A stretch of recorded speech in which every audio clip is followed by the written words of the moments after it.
বলেছে, আল্লাহ নবী বলেছে। আমরা যে মাহফিলে বসে একটু দরুদ শরীফ পড়ি, হাদিস শরীফে এসেছে আল্লাহ নবী বলে, যে ব্যক্তি আমি নবী আমার উপর একবার দরুদ শরীফ পড়বে, আল্লাহ পাক ওই ব্যক্তির উপর 10টা রহমতকে আল্লাহ পাক বর্ষণ করবে। ওই ব্যক্তির জীবনে 10টা গুনাহকে আল্লাহ মাফ করে দেবে। আর ওই ব্যক্তির ইজ্জত আল্লাহ পাক 10টা মাকাম আল্লাহ আরো আলা করে দেবে।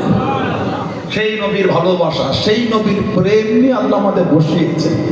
আল্লাহ রাসূল বলেছেন, আল্লাহ নবী বলেছেন, এমন একটা জায়গায় আমরা বসেছি যে মাহফিলে বসে আমরা সুবহানাল্লাহ, আলহামদুলিল্লাহ, আল্লাহু আকবার, কালিমা শরীফ, দরুদ শরীফ, তাসবিহ, তিলাওয়াত আমরা এখান থেকে বসে বসে আমল করি। কি বলেন, করা হয়তো নাকি? শুধু আজকে বলো নয়, দুনিয়ার যেখান থেকেই আমরা আমল করি, সেটা পাহাড়ের চূড়াও হতে পারে, সমুদ্রের নিচেও হতে পারে। আল্লাহ রাসূল বলেছেন, হাদিস শরীফের কিতাব আছে মুসনাদে বাজ্জার বলে, হায়াতি খায়রুল লাকুম, আমি নবী তোমাদের মধ্যে থাকাটা তোমাদের জন্য উত্তম। ওয়াফাতি খায়রুল লাকুম, আর আমি নবী তোমাদের চোখের আড়াল হওয়া ওটাও তোমাদের জন্য উত্তম। তুকরাদু আলাইয়া আমালাকুম, আমি নবী আমার উপর তোমাদের আমলগুলিকে সব ফিরিয়ে দেওয়া হবে। সুবহানাল্লাহ বললেন না? এই যে আমরা এসে বসে যা আমল করব সব আল্লাহ পাকের হুকুম, ফেরেশতারা নিয়ে গিয়ে আমাদের নবীকে দেখাবে। নবী বলে, তুরাদু আলাইয়া আমালাকুম ফামা রাআইতু মিন খায়রিন, আমি রাসূল যখন তোমাদের ভালো ভালো আমলগুলিকে দেখব, তার মানে আমাদের নবী আমাদের আমলগুলি দেখেন। সুবহানাল্লাহ বললেন না? আমাদের নবী আমাদের ইবাদতগুলি নবী দেখেন। আলহামদুলিল্লাহ বলেন। ছেলে মেয়ে মা বাপ যখন থাকে কোনো কাজ বললে এটা মন দিয়েই করে। মা বাপ যখন সরে যায় মনোযোগটা একটু কমে যায়, যেটা বলে ফাঁকি দেওয়া। কেউ কারোর কাছে কাজ করলে, কেউ কারোর জমিতে কাজ করলে সবাই নাস্তাগফিরুল্লাহ, কিছু কিছু লোক আছে একটু ফাঁকি দেয়, একটু হ্যাঁ দেন, সব না নাউজুবিল্লাহ, আমি গুনাহগার হয়ে যাও সব বললে। কিছু কিছু আছে না, নাই। আবার যখন ওর মালিক এসে দাঁড়ায় আর ফাঁকি হচ্ছে, কিরে এত হলো না, নাই তো করছি তো, একটু হ্যাঁ দেন। চোখের আড়াল হলে একটু ফাঁকি হয়ে যায়। আমরা যে ইবাদত করি সব ইবাদত কিন্তু আমার নবীর কাছে পৌঁছে যায়। তাহলে ইবাদতটা সেভাবেই করা দরকার। আমাদের ইবাদতটা নবী পাক দেখবে, আল্লাহ আমার নবীকে দেখাবেন, ফেরেশতাদের দ্বারা আল্লাহ নবীর কাছে পৌঁছে যায়। জোরে বলো, আমাদের নবী তো জিন্দা, হায়াতুন নবী। একটা হাদিস শরীফের কিতাব আছে, ইমাম বাইহাকি রাহমাতুল্লাহ লিখেছেন হায়াতুল আম্বিয়া বলে। আর একটা কিতাব মুসনাদে আবি ইয়ালা, আল্লাহ রাসূল বলেছেন আল আম্বিয়া আহইয়াউন ফি কুবুরিহিম ইউসাল্লুন, নবীরা কবরের মধ্যে জিন্দা, নবীরা কবরের মধ্যে নামাজ আদায় করেন। বলুন না সুবহানাল্লাহ। একটা হাদিস শরীফের কিতাব আছে মুসলিম শরীফ 66 দ্বিতীয় নম্বর কিতাব। আমাদের নবী বলে ফাহনাতিস সালাতু ফাআমামতুকুম, নবী বলে মেরাজের রাতে বাইতুল মুকাদ্দাসের কথা নবী বলে, তখন নামাজের সময় হলো, আমাদের নবী বলেছেন আমি নবী ইমামতি করে জামাতে নামাজ পড়িয়েছি। যদি বলবেন না, সব নবীরা আমার নবীর পেছনে দাঁড়িয়ে নামাজ পড়েছে।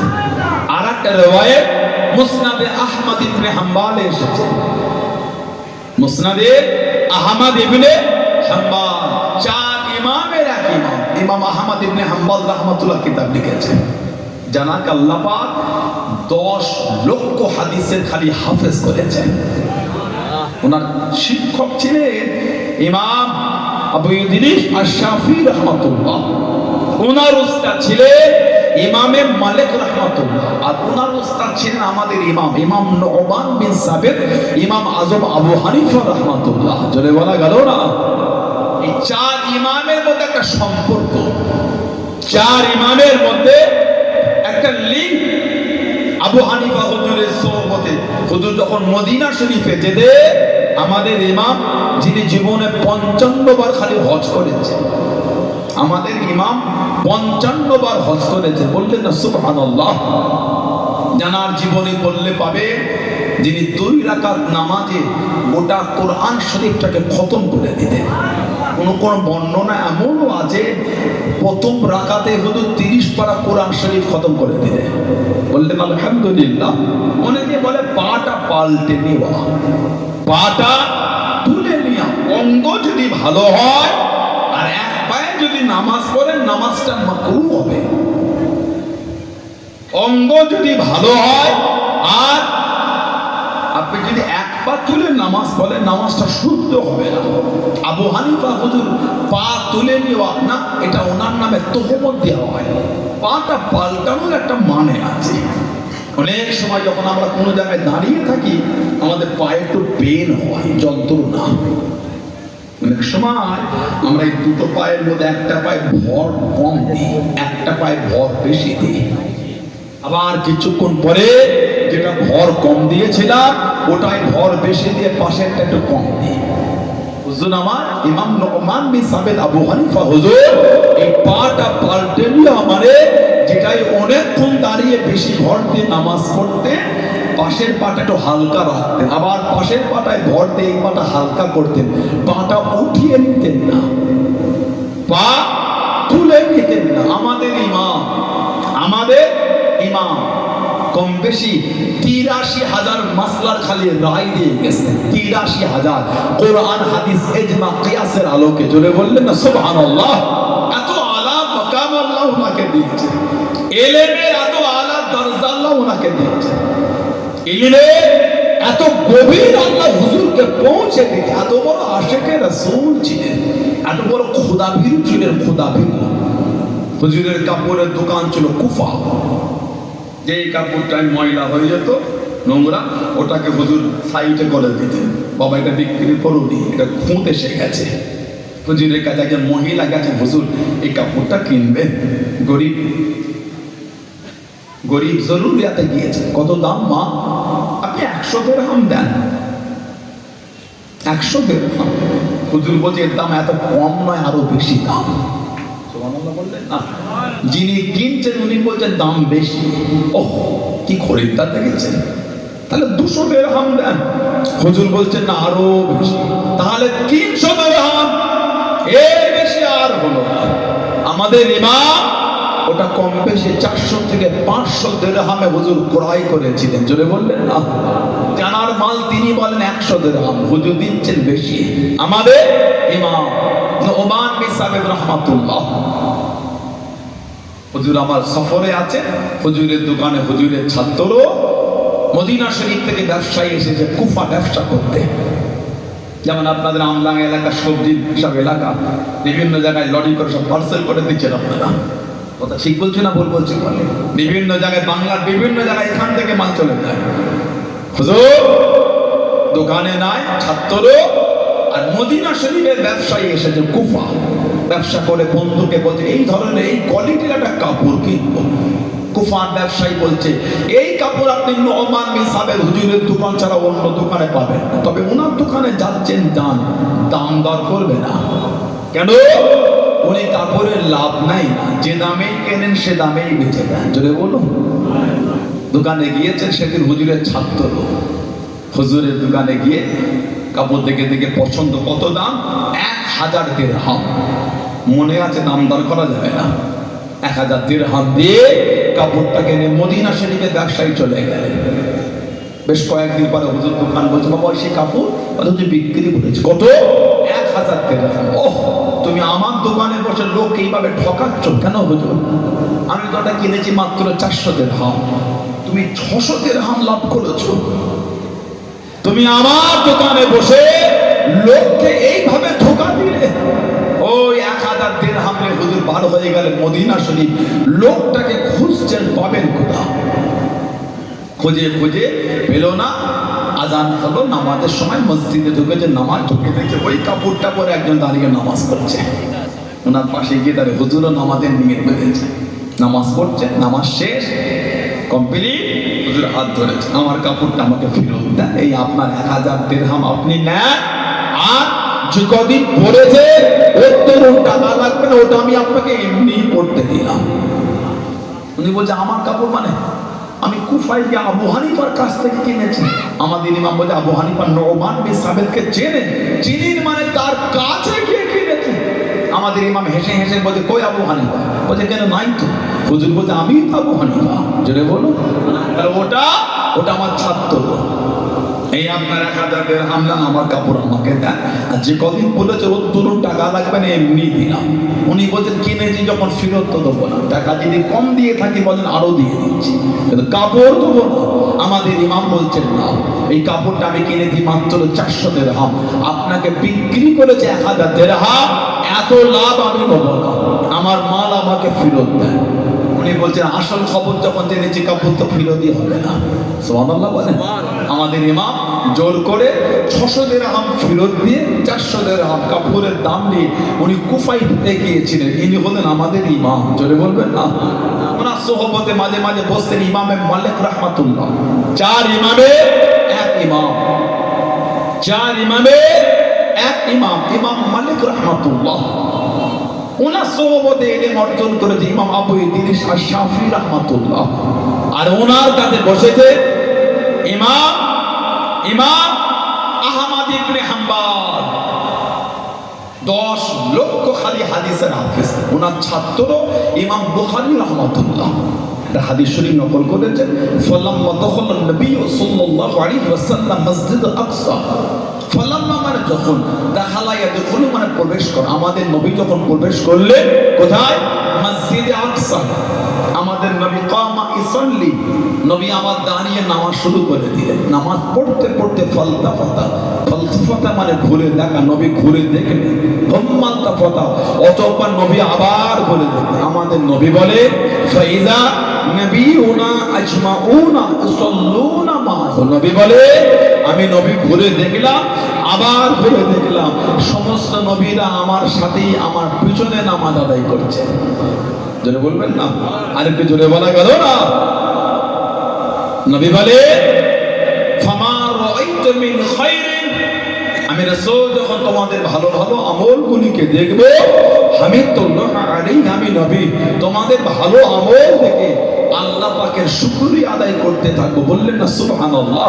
ফামা রাআইতু মিন শাররিন, আর আমি রাসূল যখন তোমাদের খারাপ আমলগুলিকে দেখব, ইস্তিগফারতুল্লাহ লাকুম, আমি নবী তোমাদের হয়ে আল্লাহ পাকের দরবারে ইস্তিগফার তওবাটাকে চাইতে থাকবো। বলুন না সুবহানাল্লাহ। সেই নবীর ভালোবাসা, সেই নবীর মহব্বতে এসে বসেছেন। কিছু হলো নিয়ে ঘরে যান। কে মানেন না মানেন আমি জানি না, আমি মানি। এই ভালোবাসা তৈরি করে মরণ কিন্তু আমাদের হবেই হবে। যারা ভালোবাসা দিয়েছে তাদের থেকে শিক্ষা না, ভালোবাসা দিয়েছিলেন ইসলাম জাহানের প্রথম খলিফা, খলিফাই আউয়াল হযরতে আবু বকর সিদ্দিক রাদিয়াল্লাহু তাআলা আনহু। যার ইজ্জত আল্লাহ দিয়েছেন সমস্ত নবীদের পরে, সমস্ত মানুষের উপর ইজ্জত আল্লাহ আবু বকর সিদ্দিককে দিয়েছেন। যারা বললেন না নবীও সে কম তক ইমামোं से आला, मोहम्मद से हरदम वफा करने वाला। জোরে বলবেন না সুবহানাল্লাহ। হযরতে আবু বকর সিদ্দিক রাদিয়াল্লাহু তাআলা আমার নবীর বাল্য জীবনের বন্ধু ছিলেন। নবী পাক যেদিন বলেছেন আবু বকর রাদিয়াল্লাহু আনহু আল্লাহর নবী সাল্লাল্লাহু আলাইহি ওয়াসাল্লামকে আল্লাহ নবী করেছেন, একবার বলেছেন, সঙ্গে সঙ্গে বলেছেন হুজুর হাত বাড়িয়ে দেন, কলেমা পড়ে মুসলমান হতে চাই। জোরে বলে। বাল্য জীবনের সাথী আমাদের 1 সপ্তাহ বন্ধু, 1 সপ্তাহ পরিচিত হবার পরে এই 1 সপ্তাহ বন্ধু যদি আমাদের কাছে কোনো গুরুত্বপূর্ণ ঘটনা বলে, বিশ্বাস করতে কেমন মনে হয়, এটা ভাই কোনো দিন কোনো হয়, তুই আমার বন্ধু কবে হলো এটা? 40 বছরের বন্ধু বাল্য জীবনের। নবী একবার বলেছেন আমি নবী। হুজুর কবে হলেন, কখন হলেন, কেমন করে হলেন, কিভাবে, কোনো প্রশ্ন নয়, খালি বলেছেন নবী আমি। হুজুর হাত বাড়ান, মুসলমান হতে চাই। জোরে বলবেন না সুবহানাল্লাহ। কতটা মেনেছেন নবীকে। হযরতে আবু বকর রাদিয়াল্লাহু তাআলা আনহু এত শান আল্লাহ দিয়েছে। বুখারী শরীফে এসেছে, সিয়াসিতার বিভিন্ন কিতাব এসেছে, মদিনার নববী শরীফের চতুর্দিকে সাহাবাদের সব বাড়ি ঘর ছিল, সব ঘর, 2টো করে দরওয়াজা, একটা ঘর দরওয়াজা উল্টো দিয়ে আর একটা দরজা খুললেই নববী শরীফ। সাহাবারা তাড়াহুড়োয় জুতোটা হাতে করে নববী শরীফের উপর থেকে চলে যেতেন। অনেক সময় গোসলের হুকুমও থাকলে নবাবী শরীফের উপর থেকে যেতে। আল্লাহ রাসূল একবার বলে দিলেন, সুদ্দুল আবু আবা, সুদ্দুল আবু আবা, প্রত্যেকের বাড়ি দরওয়াজাগুলিকে বন্ধ করে দাও, ইল্লা বাবে আবি বকর, কেবলমাত্র শুধুমাত্র একমাত্র আমার আবু বকর সিদ্দিকেরটাই খালি নবাবী শরীফের দিকে খোলা থাকবে। জোরে বলেন, জোরে বললেন সুবহানাল্লাহ। এত ইজ্জত আল্লাহ যে নবী বলেছেন, আলাইকুম বিসুন্নতি ওয়া সুন্নাতুল খুলাফায়ে রাশিদিন আল মাহদিয়িন, আমি নবী আমার সুন্নাত আর আমার খুলাফায়ে রাশিদিন, খুলাফায়ে আরবা, হযরত আবু বকর, হযরত ওমর, হযরত উসমান, হযরত আলী রাদিয়াল্লাহু তাআলা আনহুম আজমাইন, এই চারজন সাহাবা সুন্নাত আমি নবী তোমাদের জন্য মানার হুকুম দিয়ে দিলাম। জোরে বলো, কে? হযরত আবু বকর সিদ্দিক, যিনি নবী পাকের সাথে হিজরত করেছিলেন, আল্লাহর নবীর সাথে হিজরত করেছেন। হিজরতের কাজে নবী পাক ওনার বাড়িতে আওয়াজ দিয়ে দরজা খুলে গেল। আল্লাহর নবী ভিতরে গেলেন, সালাম দিলেন, নবীকে জবাব দিলেন, কি ব্যাপার ঘুমান নাই? হুজুর আপনার অপেক্ষা, শুধু আমি একা না, আমার আসমাও আপনার জন্য থেকে থাকে। ওনার মেয়ে ছিল হযরত আসমা রাদিয়াল্লাহু আনহা। সিদ্দিক আকবরের মেয়ে হলো তিনটি, একজন হলেন আমাদের মা সাইয়্যিদা তাহেরা তাইয়্যিবা হযরত মা আয়েশা রাদিয়াল্লাহু তাআলা আনহা, আরেকজন হযরত আসমা রাদিয়াল্লাহু তাআলা আনহা, আরেকজন হযরত উম্মে কুলসুম রাদিয়াল্লাহু তাআলা আনহা। হযরত উম্মে কুলসুমের সঙ্গে বিয়ে হয়েছিল হযরত তালহা ইবনে উবাইদুল্লাহ। জানাশানে নবী বলেছেন, তোমরা যদি আমি নবী আমার জিন্দা শহীদ সাহাবীকে দেখে খুশি হতে চাও, তোমার আমার আবু তালহাকে দেখো। এটা আমি নবী আমার জিন্দা শহীদ সাহাবী, শহীদ কিন্তু জিন্দা, হেঁটে হেঁটে ঘুরে বেড়াচ্ছে। জোরে বলবেন না? 4 নম্বরে মুসলমান হয়েছে, ইসলামের 4 নম্বরে মুসলমান। নবী ওনার নাম ধরে বলেছেন, তালহা তুমি জান্নাতি। জোরে বলো, জোরে বলা গেল না? হুজুর আমার ব্যবসার জন্য বার হয়ে গেলেন, হুজুর আমার কিনা বেচায় ব্যস্ত হয়ে গেলেন, মক্কা শরীফ থেকে বার হয়ে গেলেন, হুজুর আমার কিনা বেচায় ডুবে গেলেন। ও জমাকে কানেতে আওয়াজ এসে গেল, কানেতে শব্দ এসে গেল, ও ব্যবসায়ীরা তোমাদের মধ্যে কি মক্কা শরীফের মানুষ কেউ আছো? কাবা শরীফের অধিবাসী কেউ আছো? মক্কা শরীফের মানুষ কেউ আছো? হুজুর আমার জানিয়ে দিন, আমি মক্কা শরীফের মানুষ, আমি কাবা শরীফের অধিবাসী। তিনি জিজ্ঞাসা করেন, ও বাবা যুবক, তুমি কি বলতে পারো তোমাদের মক্কা শরীফে আখিরি নবী হযরত মুহাম্মদ তার আবির্ভাবটা কি ঘটেছে বাবা? তার আবির্ভাবটা কি ঘটেছে বাবা? আমাদের আবির্ভাবটা কি ঘটেছে বাবা? তিনি জানিয়ে দিলেন, হযরত আহমদ জাবারকে আমি তাকে চিনি না, আমি তাকে জানি না। উনি জানিয়ে দিলেন, ও বাবা যুবক, উনি অন্য কেউ নয়, উনি হলেন আখিরি নবী, শেষ নবী হযরত আহমদ সাল্লাল্লাহু আলাইহি ওয়াসাল্লাম। এই মাসেতে জাগির হওয়ার কথা, এই মাসেতে প্রকাশ হওয়ার কথা। ও বাবা যুবক, ওনার কাছে পৌঁছাবেন, অন্যদের থেকে পিছিয়ে তুমি না পড়ো, দূরে তুমি না চলে যাও, ব্যবসাটা বন্ধ করে দিন, কিনা বেচা বন্ধ করে দিন, তো করে বাড়ির দিকে রওনা হয়ে গেলেন। মক্কা শরীফে পৌঁছে গেলেন, বাড়িতে জিজ্ঞাসা করলেন, আমি চলে যাবার পরে নতুন কিছু কি ঘটেছে, নতুন কিছু কি হয়েছে? বাড়িতে জানিয়ে দিন, আব্দুল্লাহ বিন মুহাম্মদ সাল্লাল্লাহু আলাইহি ওয়াসাল্লাম নিজেকে নবী বলে দাবি করেন। ইতিমধ্যে হযরত আবু বকর সিদ্দিক মুসলমান হয়ে গিয়েছেন। জনে বলুন সুবহান, আর একটু জনে বলুন সুবহান। আব্দুল্লাহ বিন মুহাম্মদ সাল্লাল্লাহু আলাইহি ওয়াসাল্লাম নিজেকে নবী বলে দাবি করছে, আর এর মধ্যে তার কাছে আবু বকর সিদ্দিক রাদিয়াল্লাহু আনহু এর মধ্যেই তার কাছে মুসলমান হয়ে গিয়েছে। জোরে বলো, কাউকে কিছু বললেন না, কাউকে কিছু না বলে আবু বকর সিদ্দিক রাদিয়াল্লাহু আনহুর কাছে চলে গেলেন। ওনার কাছে গিয়ে নিজের সাথে ঘটে যাওয়া ঘটনাটা বললেন। সিদ্দিক আকবর যে মুসলমান হয়েছে ওটাও শুনেছেন। কিছুক্ষণ পরে ওনার সাথে আমাদের নবীর কাছে চলে গিয়ে কিছুক্ষণ পরে আমার রাসূলের নূরের হাতটা ধরে ঈমানের কালিমা পড়ে মুসলমান হয়ে গেলেন। বলুন না সুবহানাল্লাহ, যদি বলা গেল না সুবহানাল্লাহ। হযরতে তালহা ইবনে উবাইদুল্লাহ মুসলমান হয়ে গেলেন, 4 নম্বরে মুসলমান ছিলেন। কিতাব এসেছে যিনি উহুদের যুদ্ধে আমার রাসূলকে ঘিরে নিয়েছিলেন, নবীকে জড়িয়ে ধরেছিলেন, তীর তলোয়ার আঘাত করে নিজের শরীরের মধ্যে নিয়েছে, একটা তীরও আমাদের রাসূলকে লাগতে দিচ্ছেন না। জোরে বললেন না সুবহানাল্লাহ। হযরতে তালহা ইবনে উবাইদুল্লাহ যিনি চিন্তিত হয়ে আছেন, পেরেশান, ওনার বিবি জিজ্ঞাসা করতে কি ব্যাপার এত চিন্তা করেন আপনি? জবাব দিচ্ছেন আমি বড় চিন্তা। কেন না, আমার ব্যবসা সূত্রে 7 লক্ষ দিরহাম খালি আমার লাভ এসেছে। ব্যবসায় 7 লক্ষ দিরহাম খালি লাভ্যাংশ, 7 লক্ষ দিরহাম। 7 লক্ষ দিরহাম যদি কারো লাভ হয়, কত লক্ষ দিরহাম তার অ্যাসেট আছে। 10 টাকা ব্যবসায় লাগালে 10 টাকায় লাভ হয় না, কখন 1.5 টাকা হয়, তো কখন 2 টাকা, কখন 3 টাকা হয়, কপাল ভালো হলে 4 টাকা হয়। এটা ঠিক না? 10 টাকা ব্যবসায় 50 টাকা হয় না। 9 মাসে 6 মাসে ওটা খুব ব্যাপার। পেঁয়াজটাকে ছেলেগুলো 4 টাকা 5 টাকা করে কেজি কিনে মাঝে মাঝে 60-70-80 টাকায় বিক্রি হয়। ওটা 9 মাস, 2 বছর, 5 বছর, 7 বছর পরে একবার হয়, প্রতি বছর হয় না। ঠিক বলছি না ভুল বলছি? তালহা ইবনে উবাইদুল্লাহ 7 লক্ষ দিরহাম খালি লাভ এসেছে। চিন্তা করছি এত টাকা করব কি আমি? সুবহানাল্লাহ বললেন না? কবিতা কি আছে, রবীন্দ্রনাথ ঠাকুর লিখেছিল 2 বিঘা জমি এই জগতে হাই সেই বেশি চাই, আছে যার ভরি ভরি, রাজার হস্ত করে সমস্ত কাঙ্গালের ধন চুরি। 2 বিঘা জমিতে আমরা পড়েছিলাম, এই জগতে হাই সেই বেশি চাই, আছে যার ভরি ভরি।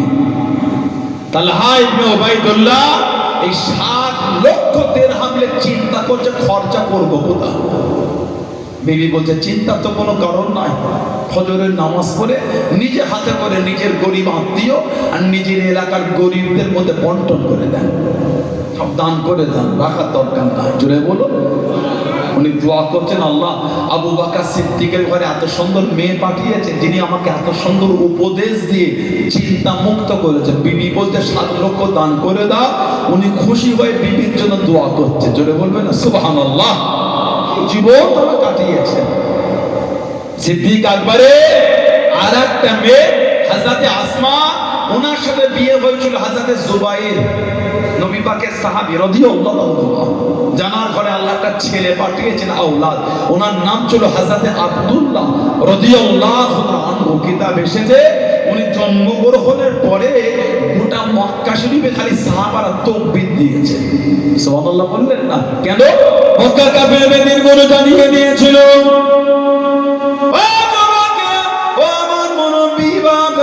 আল্লাহ নবী সাহাবাদের শুনিয়ে দিও, আল্লাহ নবী সাহাবাদের জানিয়ে দিও, তোদের বাড়ির মহিলাদের গর্ভে পুত্র সন্তান হবে না, তোদের বাড়ির মহিলাদের গর্ভে পুত্র সন্তান আসবে না।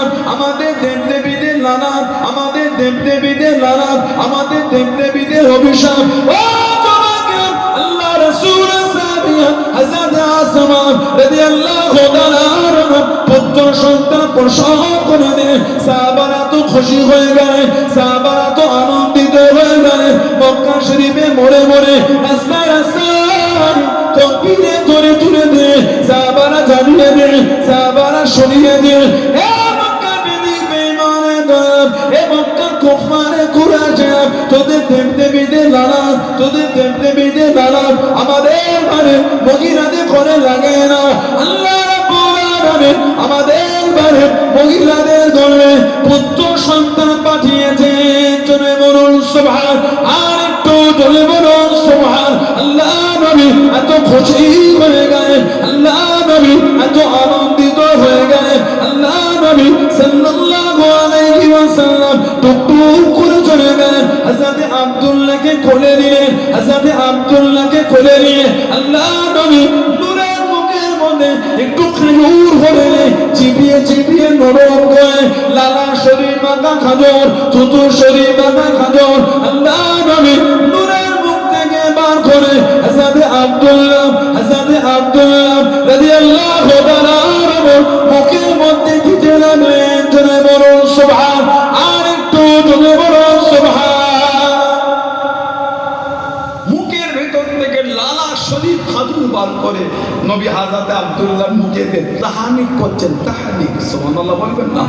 তাহানিক করাটা হলো সুন্নাত। তাহানিক করা হলো সুন্নাত। ওই যে বাইরের প্রথম খাওয়া, আমাদের বাড়ির বাচ্চাগুলোকে আমরা কি সুন্দর করে সাজিয়ে আমরা কোলে করে নিয়ে মসজিদের গেটের কাছে দাঁড়াই। ইমাম সাহেব জুম্মার দিন শুক্রবার নামাজ আদায় করিয়ে বাদাল জুমা, আখিরি জোহর, সুন্নাত, নফল। আখিরি জোহর পড়েন তো আপনারা? পড়বে। ইমাম সালাম ফেরালো, হুর হুর করে মসজিদ ফাঁকা। এগুলো কি করছেন আপনারা?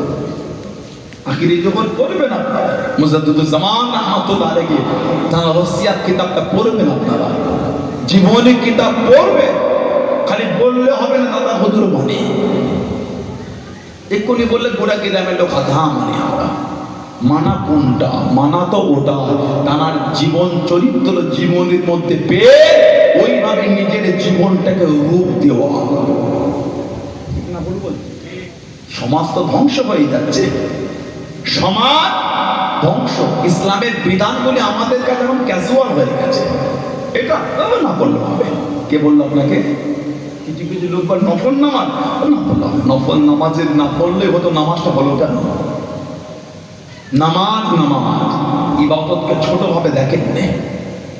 আপনি জানেন এই 2 রাকাত নফল নামাজ আল্লাহ পাক যদি খুশি হয়ে যায় কিয়ামতে ওটাই আল্লাহ নাজাতের জারিয়া করে দিতে পারে। আপনি বলেন না বললে হবে। কে শিখালো আপনাকে? ইবাদতটাকে কি মনে করছেন আপনি? একবার সুবহানাল্লাহ, এই যে ভালোবাসা সুবহানাল্লাহ বলবো, এটা যদি আল্লাহ দরবারে কবুল হয়ে যায়, এই একবার সুবহানাল্লাহ এর ওসিলায় আল্লাহ পাক খুশি হয়ে নাজাত দিয়ে দিতে পারেন। বললেন আলহামদুলিল্লাহ, বলেন আল্লাহুম্মা আমিন। ইবাদতকে ছোট করতে নাই। নফল নামাজ না বলবো কি শরীয়ত করে ক্যাজুয়াল করে ফেলেছে। আমাদের সমাজে এগুলো যেন মুছে দিতে চাইছে। তাহানিক করা সুন্নাত। ওই ইমাম সাহেব বার হয়ে ওই মিষ্টি বলেন, মধু বলেন, পায়েস বলেন, ক্ষীর বলেন বা সন্দেহ মিষ্টি জাতীয় কিছু জিনিস নিয়ে আসে। ওই বাটিতে একটু হাতটা দিয়ে বিসমিল্লাহ বলে ফু দিয়ে বাচ্চাটাকে দাম করে ওই ঠোঁটে জিভে একটু লাগিয়ে দেয় মিষ্টিটা। ওই তাহানিক হয়ে গেল। তাহানিক করাটা সুন্নাত, আকিকা দেওয়াটা সুন্নাত। নবী বলে জন্মের 7 দিন, না হলে 14 দিন, না হলে 21 দিন। হয় 7 দিনে, না হলে 14 দিনে, না হলে 21 দিনে। 3 দিনের মধ্যে কোনো একটা দিন আকিকা দিয়ে দেন। 3 দিনের মধ্যে কোনো একটা দিন আকিকা দেওয়াটা হলো উত্তম। যদি 3 দিনের মধ্যে কোনো একটা দিনে না পারে অন্য দিনে দিয়ে দেন, তবে এই 3 দিনের মধ্যে কোনো একটা দিন দেওয়াটা হলো উত্তম। কথা বুঝতে পারছেন না? এই 3 দিনের মধ্যে কোনো একটা দিন দেওয়াটা কি উত্তম। আকিকা বাচ্চার পক্ষ থেকে তার গার্জেন দিয়ে দেবে। ছেলে হলে 2টো খাসি, মেয়ে হলে একটা। ছেলে হলে 2টো, মেয়ে হলে একটা। আল্লাহ রাসূল বলেছেন সাল্লাল্লাহু আলাইহি ওয়াসাল্লাম। আমাদের সমাজে এগুলো যেন ক্যাজুয়াল। সেদিন একজন ফোন করেছে, হুজুর ওই আব্বার আকিকাটা আমি দিতে পারবো? বুঝতে পারলেন? ছেলের আকিকা বাপ দেয় না, বাপের আকিকা ছেলে দেয়। কথা বলে না? হ্যাঁ দেন আপনারা। আমি গজবান্ধে আসা থেকে আপনাদের অসুবিধা হয়ে গেল গ্রামের ছেলেগুলো, তাহলে রেসপন্স না দিলে অজাবে কি করে? ছেলের আকিকা বাপ দেয় না, বাপের আকিকা ছেলে দেয়। ছেলের আকিকা বাপ দেয় গার্জেন। ছেলে ফোন করে বলছে হুজুর বাপের আকিকাটা আমি দিতে পারবো। মানে ছেলে বড় হয়ে গেল, বাপের আকিকা এখনো হয়নি। এগুলো শরীয়তের বিধান গেলে মজাক করা হচ্ছে। শরীয়তের বিধানটা এগুলো মজাক চলছে, মজাক। যা ভাবছেন তা নয়। আল্লাহর ইসলাম যখন আমাদের দ্বারা অপমান হবে, জানবেন আল্লাহ গজব আমাদের উপর দিয়ে দেবে। দিন যখন অপমান আমাদের দ্বারা হবে, আল্লাহ আমাদের উপর গজব নাজিল করবে। দেখছেন না, কখন ফনি আসে, কখন ইয়াস আসে, কখন জাস আসে, আবার কদিন আগে কি এলো, আইলা এলো, আসে না? এই আপনার 15 কোটি টাকা কি একটা হলো, ডানা ডানা রেলগুলোকে দেখেছে চেন দিয়ে বাঁধছে শিয়ালদায়, কি দেখেছো? ট্রেনগুলোকে শিকল দিয়ে বেঁধেছে, প্যানিকটা বেশি হয়ে যায়। আল্লাহ আমাদের হেফাজত করে, বলুন আল্লাহুম্মা আমিন। গজবে বলি গজব আমাদের কোরআন শরীফ আল্লাহ বলছেন জাহরাল ফাসাদু ফিল বাররি ওয়াল বাহরি বিমা কাসাবাত আইদিন নাস। জলভাগে আর স্থলভাগে যা কিছু হয়, যা কিছু ঘটে, সব আমাদের কর্মের ফল, সব আমাদের কর্মের ফল। 70 বছর বিয়ে হয়ে যায়, এখনো বিয়ের দিন মোহর মেটে নেই। লজ্জার কথাটা কাকে বলবেন আপনি? গজবান এলাকায় হয়, থানার ধারে হয়, বিডি অফিসে হয়, বলে আপনাদের এই চত্বরে পদ্মলাপুরে হয়, বন্যামপুরে, চানকে হয়, মাগিদপুরে হয়। ওই মারা গেল, কাফন করে খাটিয়ায় শুয়ে আছে, ইমাম সাহেব, আবেদ সাহেব, এলাকার হাজি, মোড়ল, অন্যবন্য ব্যক্তিরা দল বেঁধে গিয়ে মাইয়েতের মাথার গোড়ায় দাঁড়িয়ে ছেলেটাকে ডেকে বলে, পর্দার আড়ালটায় তোর মাকে একটু ডাক না। ইমাম বলে যায়, তোমার আম্মাকে বলো তোমার আম্মাকে যেন দিনমোহরটা মাফ করে দেয়। আপনার এলাকায় বলে এগুলো শোনেন না? বলে নাউজুবিল্লাহ বলে, আস্তাগফিরুল্লাহ বলে। ও 40 বছর, 50 বছর, 60 বছর ঘর হলো, দিনমোহর এখনো দেবার সময় হয়নি। লজ্জাগুলো আমাদের জন্য। শরিয়াতকে মজাক পেয়ে গেছে, শরিয়াত মজাক শুরু হয়ে গেছে। বিয়ের জন্য এত বড় প্যান্ডেল করতে পেরেছেন, গোটা গ্রাম দাওয়াত করে 3টে গরু ফেলে খাওয়াতে পেরেছেন, ওর ড্রেসটা 10,000 টাকাতে কিনতে পেরেছে, আর বিবির দিনমোহর 40 বছর বিয়ে হলো এখনো আদায় হয়নি।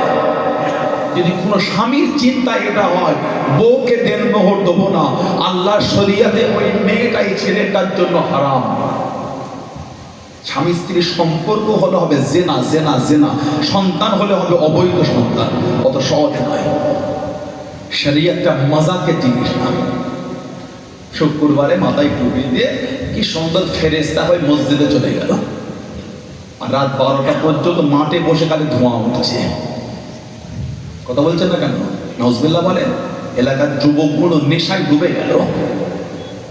এরা জানেন কত কঠিন কঠিন নেশা করছে, জানেন? লজ্জার কথা বলা যাবে না। এগুলো আল্লাহ আল্লাহ রাসূলের সাথে ধোঁকা দেওয়া হচ্ছে। আল্লাহ আল্লাহ রাসূলকে ধোঁকা দিয়েছে। তৈরি থাকে, কিয়ামতে নবী নবী দল থেকে বার করে দেবেন আমার রাসূল। নসিতু কামা নসিতু, আমি রাসূল তোমায় চিনি না, ভুলে গেলাম, যেমন তুমি আমাকে দুনিয়ায় ভুলেছেন। নসিতু, আমি রাসূল তোমায় কিয়ামতে ভুলে গেলাম, কামা নসিতা, যেমন তুমি আমি নবী আমাকে ভুলেছি। নাউজুবিল্লাহ বলে। কিয়ামতে যদি নবী আমাদের করে দল থেকে বার করে দেয়, কোন নবীর কাতারে কিয়ামতে দাঁড়াবে? দলটা দুনিয়া থেকে ঠিক করে যাবে।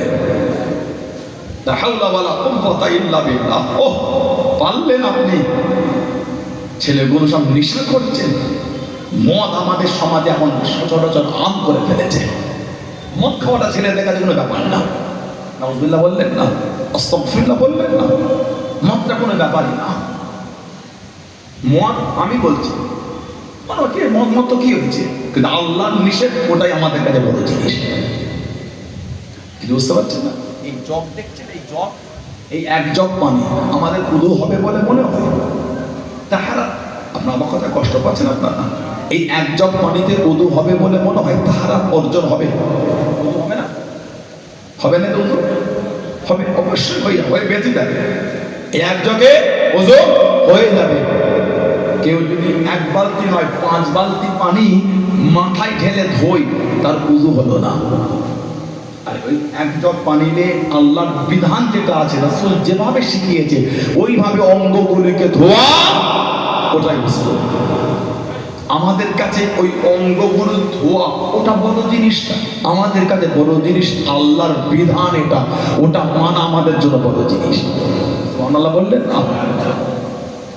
একটা শব্দ আছে, একটা ছেলে যদি একটা মেয়েকে 3 বার বলে দেয়, এই উভয় সম্পর্ক ছিন্ন হবে স্বামী স্ত্রীর। আছে না নাই? গত রাতে বিয়ে হলো, 5 লাখ নয় 10 লাখ খরচা করে বিয়ে হতো গত রাতে। এখনো মেয়ের হাতের মেয়েদের গন্ধ যায়নি, দামটা কত দূরের কথা। ঘরে ফুলগুলো এখনো শুকোয়নি।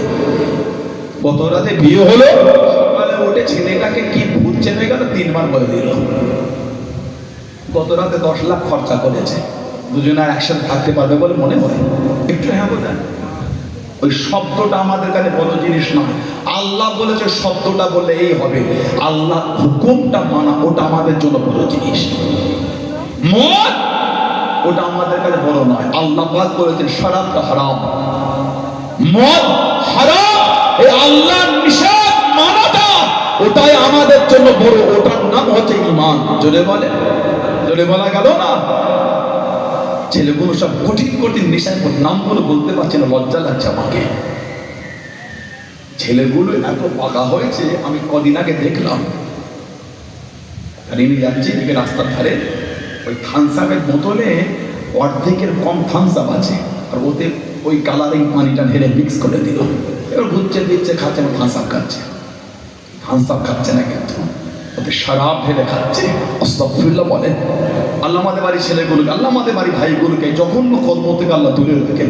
আল্লাহ এদের মনগুলোকে আল্লাহ ঘুরিয়ে দেন। বলেন আমি ধরে বললেন আল্লাহুম্মা। কঠিন অবস্থা। যাদের দেনমোহর বিবিকে দেওয়া বাকি আছে, হাত জোর করে বলছে আজকে রাতে গিয়ে মিটিয়ে দেন, না কালকের মধ্যে মিটিয়ে দেবেন। গুনাহ কিনছেন কিন্তু, শরীয়তটা মজাকে জিনিস না।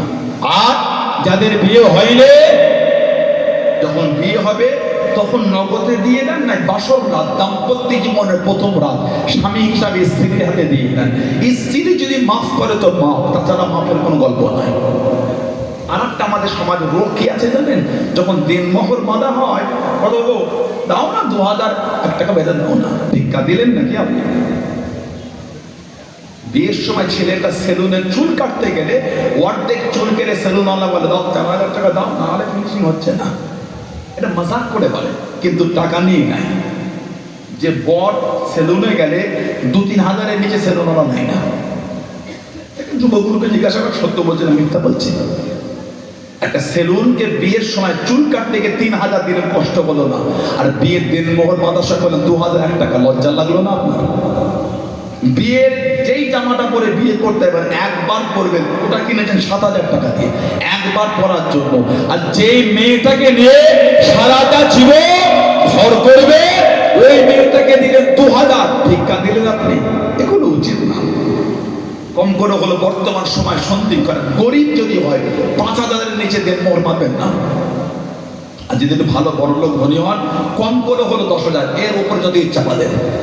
আবার যেন ওই বাংলাদেশে কিছু কিছু বিয়ে দেখেছি বলে 5,01,000 টাকা, ও জীবনও দেবে বলে মনে হয়। এগুলো আমার পাকামো বেশি একটু করে, একটা হাতের মধ্যে থাকে। কম করে হলো 10,000 দিয়ে মোহর বাঁধবে।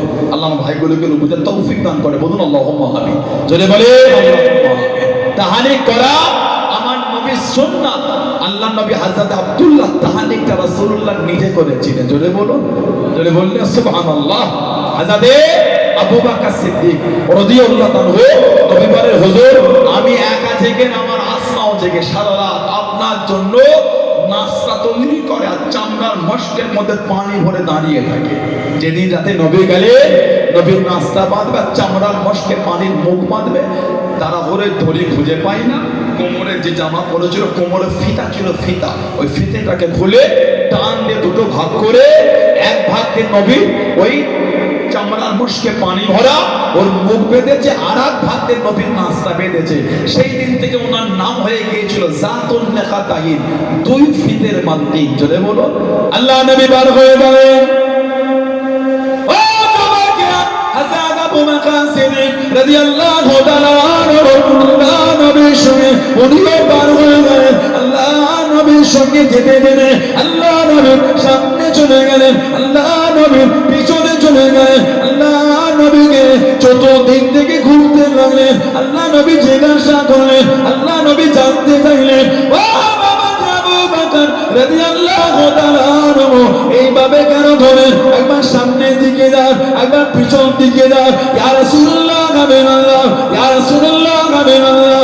আল্লাহ পাকের নবী হুজুর করুন, গোস্তাকিটা ক্ষমা করুন। আমি আবু বকর রাদিয়াল্লাহু তাআলা আনহু, হুজুর আমার বড়টা চিন্তা নয়, হুজুর আমার বড়টা ভয় হয়, আজকে তো আমি একা, আজকে তো আমি একা। ইয়া রাসূলুল্লাহ, হাবিবাল্লাহ, আল্লাহ পাকের নবী, আমার মনে মনে হয়ে গেল আপনাকে কেউ যদি সামনের দিক থেকে আঘাত করে, দাঁড়াবার মতন কেউ নয়, আটকাবার মতন কেউ নয়। আমি আবু বকর রাদিয়াল্লাহু তাআলা আনহু সামনে চলে গেলাম। তিনটা লাগলে আমাকে লাগো, আপনাকে না লেগে যায়। আমার মনে মনে যখন হলো দুশমনেরা যদি পিছন দিক থেকে আঘাত করে, দাঁড়াবার মতন কেউ নয়, আটকাবার মতন কেউ নয়। ইয়া রাসূলুল্লাহ, হাবিবাল্লাহ, আমি আবু বকর রাদিয়াল্লাহু তাআলা আনহু পিছনে চলে গেলাম। ও জওয়ান, আল্লাহ নবীর সাথে সাথে পাহাড়ের নিচে দাঁড়িয়ে গেলেন, জাবালের সুরের নিচে, জাবালের সুরের নিচে দাঁড়িয়ে গেলেন। ইয়া রাসূলুল্লাহ, হাবিবাল্লাহ, ইয়া রাসূলুল্লাহ, হাবিবাল্লাহ, আল্লাহ পাকের নবী দুজনে কেটে কেটে উঠা যাবে না, পায়ের চোখখানা কাফেররা দেখে ফেলবে, কাফেররা বুঝে নেবে। আল্লাহ নবীকে জানিয়ে দেন, ইয়া রাসূলুল্লাহ, হাবিবাল্লাহ, হুজুর আপনি আমার পিঠে ওঠেন, হুজুর আপনি আমার কাঁধে ওঠেন। আল্লাহ নবীর নূরের গানখানা কাঁধের ওপর থেকে পার করে বুকের কাছে জড়িয়ে নিয়ে আল্লাহ নবীর নূরের কদম শরীফটা মাটি থেকে উঠিয়ে নিয়ে, জমিন থেকে উঠিয়ে নিয়ে হযরত আবু বকর সিদ্দিক রাদিয়াল্লাহু তাআলা আনহু পুরো পা ফেলেন, পুরো আঙুলে টিপ দিয়ে আল্লাহ নবীর পিঠে পিঠে করে 4.5 থেকে 5,000 ফুট উঁচুতে আল্লাহ নবীকে পিঠে পিঠে নিয়ে উঠে গেলেন। জোরে বলুন সুবহান, আর একটু জোরে বলুন সুবহান। দুজন যদি হেঁটে হেঁটে উঠি, পায়ের ছোট্ট বালুতে রয়ে যাবে। হুজুর কাফেলা তো বোঝে নেবে আমরা এই উঁচুতেই গিয়েছি। হুজুর আপনি আমার পিঠে ওঠেন, নবীকে নিয়ে নিজে পুরু পাড়া পুরো আঙুলে টিপ দিয়ে 4.5 থেকে 5,000 ফিট উঁচুতে জাবালে সুর আল্লাহর নবীকে নিয়ে উপরে চলে গেলেন। জোরে বলো। হাজিদের জিজ্ঞাসা করেন, অনেক হাজি আছে ভয়ে ওঠে না, জাবালে সুরে ভয়ে যায় না, এত উঁচু পাহাড় সম্ভব না। হাজিদের জিজ্ঞাসা করেন, আপনাদের এই যেমন এই এলাকার হাজি, এই টগে কথা বলছিল, আপনার ওই ঘরে একটা মেয়ে বিয়ে হয়েছে, ওই ট্যাংরার মেয়ে ছিলেন, উনি দেখা হবে ভাবছেন 2023-এ মদিনা শরীফে উনি ইন্তেকাল হয়ে গেলেন। আমিও ছিলাম, আমি যে ফ্লাইটে ছিলাম সামনে ছিলাম, উনি আমার থেকে 2টো সিট ওই পিছনে ডান দিকটায় ছিলেন। ফ্লাইট যখন ড্রাইভ করেছে, উঠছে, এই অবস্থায় ওনার বুকে পেন শুরু হয়ে গেছিল, বুকে যন্ত্রণা হচ্ছিল। সব ডক্টরে এলেন, থাকে ফ্লাইটের হাজিরা, ডক্টর ছিল অনেক। সে বুলগেরিয়ার ফ্লাইট, সে ওদের ভাষায় বলে, ইংরেজিতে বলে, অনেকে বোঝে না। ফের আমি ফ্লাইটে সেই মাইকটা নিয়ে বললাম, বা কেউ ডক্টর থাকলে উঠে আসে, অনেকে আসলেন, ওষুধ দিলেন, পেনটা কমলো। ফের আমি গেলাম, দিলাম, পানি পান করানো হলো। মদিনা শরীফের মধ্যে 2 দিন ছিলেন উনি। জোহরের নামাজ বা আসরের নামাজ নবাবে শরীফে আমিও ঢুকেছি, উনিও ঢুকছেন, আমাকে সালাম দিলেন, তো হাসলেন। আমার মুখে ওই হলো ওনার শেষ নামাজ নবাবে শরীফে, হয় জোহর বা আসর। ওই নামাজে গিয়ে উনি নামাজ হারাতে ইন্তেকাল হয়ে গেছেন। ইন্না লিল্লাহি ওয়া ইন্না ইলাইহি রাজিউন। উনি তো মাসুম। আল্লাহ রাসূলের হাদিস শরীফে নবী বলেছে, তোমরা আমার মদিনায় মরার চেষ্টা করো, যে ব্যক্তি মদিনায় মরবে আমি নবী কিয়ামতে তাকে সাথে করে নিয়ে আল্লাহর জান্নাতে যাব। জোরে বলো, আর একটু জোরে বলা গেল না? ওই জাবালে সুরে হাজিরা ভয়ে ওঠে না, এত উঁচু। নবী পাককে আবু বকর সিদ্দিক পিঠে করে উঠে গিয়েছেন। জোরে বলবেন না সুবহানাল্লাহ। গুহায় ঢুকলেন, গুহা, গারে সৌর, গারে সৌর, গুহার মধ্যে ঢুকেছেন দুজনে। 3 দিন আর 3 রাত ওই গুহার মধ্যে লুকিয়েছিলেন। কি খেতেন ওনারা? কিতাব এসেছে, দুপুরবেলা সিদ্দিক আকবরের রাখালের ওপর হুকুম ছিল, রাখাল বকরি চলমান নাম করে বকরি গুহার সামনে নিয়ে যাবে। গুহার কাজে নিয়ে গেলে বকরির দুধটা পাত্রে দহন করে রেখে দিতে, আর বড় বড় পাথর ছোট ছোট পাথরগুলিকে ভালো করে ধুয়ে ওই রোদে রেখে দিতেন। পাথর রোদের গরমে যখন গরম হতো, পাথরটা উপর থেকে নামিয়ে ওই দুধের পাত্রে দিতেন। পাথরের গরমে দুধ গরম হলে ওই দুধটাকে ছেঁকে নবী পাককে পান করাতেন, নিজেও পান করতেন। জোরে বলুন না সুবহানাল্লাহ। রাত্রিরে রোদ হয় না, রাতের দুধটা সিদ্দিক আকবরের আওলাদকে দিয়ে আসতেন। রাতে তো রোদ হয় না, তাহলে কিতাব এসেছে ওনার আওলাদ যখন দিয়ে আসতেন বড় বড় পাথর নিয়ে ধুয়ে একটাকে নিয়ে আর একটায় মারতেন। এই ঘিসতে ঘিসতে পাথর যখন গরম হতো ওই পাথর দুধের পাত্রে দিয়ে দিতেন। পাথরের গরমে দুধ গরম হলে ওই দুধটাকে ছেঁকে আল্লাহ রাসূলকে পান করাতেন, নিজেও পান করতেন। জোরে বলবেন না সুবহানাল্লাহ। এমনি দরজা তো আলা হয়নি। আল্লাহ নবী জানাকে নবীর মুসাল্লায় নবী পাকের সামনে দাঁড় করিয়ে দিয়েছেন। আল্লাহ রাসূলের 1 লক্ষ কম বেশি 25,000 সাহাবা, এই সবার মধ্যে একজন সাহাবী, দ্বিতীয় কারোর নাম দেখাতে পারবেন। 1.5 লক্ষ সাহাবা কম বেশি, এই 1.5 লক্ষের মধ্যে একটা কেবলমাত্র শুধুমাত্র একমাত্র হযরতে আবু বকর সিদ্দিক রাদিয়াল্লাহু তাআলা আল্লাহ নবী জানাকে নিজের মুসাল্লায় রাসূলুল্লাহ দাঁড় করিয়ে দিয়েছিলেন। জোরে বলো। 17 ওয়াক্তের নামাজ নবীর মুসাল্লায় দাঁড়িয়ে পড়িয়েছেন। 17 ওয়াক্তের নামাজ। নবী পাক যখন অসুস্থ হয়ে গেলেন 11 হিজরি সফরে নবী অসুস্থ। 11 হিজরি 10 হিজরিতে নবী পাক হজ্জাতুল বিদায় হজ, এই বিদায় হজ করে এসে নবী পাক অসুস্থ হয়ে গেলেন। কিছুদিন সুস্থ, কিছুদিন অসুস্থ। আল্লাহ নবী হুজরা শরীফ থেকে কম বেশি 3 দিন আমার রাসূল বার হননি, এত অসুস্থ হয়ে গেলেন। হযরত আবু বকর সিদ্দিক দাঁড়িয়ে গেলেন। ও বাবাকে আল্লাহ নবী মুসাল্লায় দাঁড়িয়ে গেলেন। হযরত আবু বকর সিদ্দিক রাদিয়াল্লাহু তাআলা আনহু সাহাবাদের নামাজ কানা পড়া, সাহাবাদের ইমামতি করেন। ও বাবাকে আল্লাহ নবী হুজরা শরীফ থেকে বার হয়ে গেলেন। আল্লাহ নবী হুজরা শরীফ থেকে বার হয়ে গেলেন। আল্লাহ নবী হুজরা শরীফ থেকে যখন বার হলেন, সাহাবারা নামাজ হালাতে, সাহাবারা নামাজ অবস্থায় আল্লাহ নবীর জন্য কাতারখানা ফাঁকা করে দেন, কাতারখানা ফাঁকা করে দেন।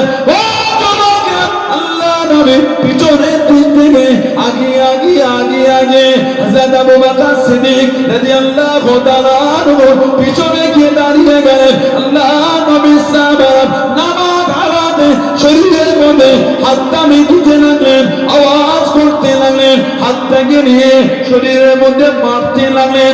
এত জোর আওয়াজ করে হযরত আবু বকর সিদ্দিক রাদিয়াল্লাহু তাআলা আনহু নামাজের মধ্যে শামিল আছে, নামাজের মধ্যে ডুবে আছে। আওয়াজ এত জোর হয়ে গেল, হযরত আবু বকর সিদ্দিক রাদিয়াল্লাহু তাআলা আনহু নামাজ হালাতে পিছনের দিকে ঘুরে লাগেন। আল্লাহ নবী পিছনে দাঁড়িয়ে আছে। হযরত আবু বকর সিদ্দিক রাদিয়াল্লাহু তাআলা আনহু টুকটুক করে নিচে নেমে আসে। আল্লাহ নবী সাল্লাল্লাহু আলাইহি ওয়াসাল্লাম ইশারা করে মানা করে, নবীর কথাটা শুনলেন না, নবীর ইশারা মানলেন না।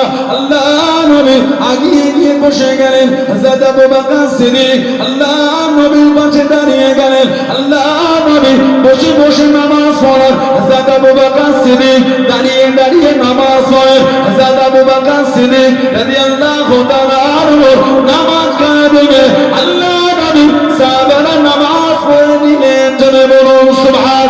আর একটু জোরে বলুন সুবহান। নবী বলেছেন আমার মুসাল্লায় উনাকে দাঁড় করিয়ে দাও। নবী মুসাল্লায় নামাজ পড়া, নবী খালি হুজরা শরীফ থেকে পার হয়েছে, সাহাবারা কাতার ফাঁকা করে দিচ্ছে। পিছন দিক থেকে নবী পাক কাতার ফাঁকা হয়ে হয়ে আগে ইমামের পিছনে। আমাদের সমাজে ইমাম যখন নামাজ শুরু করে দেয়, কোনো মুসল্লি যদি আসে ওই পিছনের কাতারে দাঁড়ায় না, কাতার ঠেলে সামনে যায়, যেখানে শেষ ওখানে দাঁড়ায়। কিন্তু নবী পাক আগেই যাচ্ছেন। সুবহানাল্লাহ বলে। সাহাবারা যখন নামাজ হালাতে, বুখারী শরীফে এসেছে, সাহাবারা নামাজ হালাত, নামাজ ছাড়ে না, নামাজ রানী। নবী একটা করে কাতার আগাচ্ছে, সাহাবারা রাস্তা করে দিচ্ছে, আবার আগিয়ে যান, আবার রাস্তা হয়, আবার আগান, আবার রাস্তা। হুজুর সিদ্দিক একবারে পিছনে, সাহাবারা ওনাকে বলার জন্য আওয়াজ করছেন, হাতে হাত মারছেন, হাত গায়ে মারছে, আওয়াজ হচ্ছে একটা। উনি নামাজ পড়ি, যখন আওয়াজটা অতিরিক্ত হয়ে গেল, ঘুরে দেখছেন কি হলো, ঘুরে দেখছেন নবী। চলে বলবেন না, উনি নামাজ হালাতেই নেমে আসছেন, নবী ইশারা করছেন দাঁড়া নামাজ শেষ করো। নবীর এই ইশারা উনি শুনলেন না, এটা আদবের না শোনা, নাউজুবিল্লাহ বিয়াদবির জন্য আদব। হুজুর আপনি আমার পেছনে, আমি কোনোদিন নামাজ পড়াতে পারি? আবু কুহাফার ছেলে আবু বাক্কারের এত জুমরাত হয়নি, আপনার সামনে আপনার মুসাল্লায় দাঁড়িয়ে নামাজ পড়াবে। জোরে বলবেন না, এত আলা মাকাম আল্লাহ পাক দিয়ে দিলেন। আল্লাহ নবী বলেছে আবু বকর সিদ্দিকের শান, হযরতে আবু বকর রাদিয়াল্লাহু আনহু ওনার শান আল্লাহর রাসূল বলেছেন, আমাদের নবী সরকারে দু আলম বলেছেন। তিরমিজি শরীফের হাদিস, তিরমিজি শরীফের হাদিস, লা ইয়ানবাগি লিকওমিন ফীহিম আবু বকরিন আয়াউমুহুম গায়রুহু। নবী বলে কোন দল, কোন কওম, তাদের জন্য উচিত হবে না যেখানে আমার আবু বকর সিদ্দিক থাকবে সেখানে অন্য কেউ ইমামতি করাবে। যেখানে আমার আবু বকর সিদ্দিক থাকবে, ইমামতির দায়িত্ব আমার আবু বকর সিদ্দিকই পালন করবে। জোরে বলেন সুবহানাল্লাহ। খলিফায়ে আউয়াল, খলিফায়ে আউয়াল, এত আলা দরজা আল্লাহ দিয়েছেন। আল্লাহ নবী অসুস্থ হয়ে গেলেন, আমাদের মা হযরতে মা আয়েশা রাদিয়াল্লাহু তাআলা নবী পাক বললেন, যা তোমার আব্বাকে বলো, তোমার আব্বাকে বলো, তোমার আব্বা যেন আমার জায়গায় দাঁড়িয়ে নামাজটা পড়িয়ে দেয়। মা কাঁদছে না, বলছেন আমার আব্বা পারবে না, আমার আব্বার মনটা হচ্ছে নরম। ওহ, আপনার মুসাল্লায় যদি আমার আব্বা গিয়ে দাঁড়ায়, ইযা কামা ফি মাকামিকা লাম ইসমি নাস মিনাল বুকা। ইয়া রাসূলুল্লাহ, হুজুর আমার আব্বা যদি আপনার মুসাল্লায় দাঁড়ায়, হুজুর কেঁদে ফেলবে। এই কান্নার জন্য তার নামাজটাকেও শুনতে পাবে না। হুজুর আপনি হযরতে ওমরের কথা বলে দেন, ওনার মনটা হচ্ছে শক্ত। সুবহানাল্লাহ বলেন।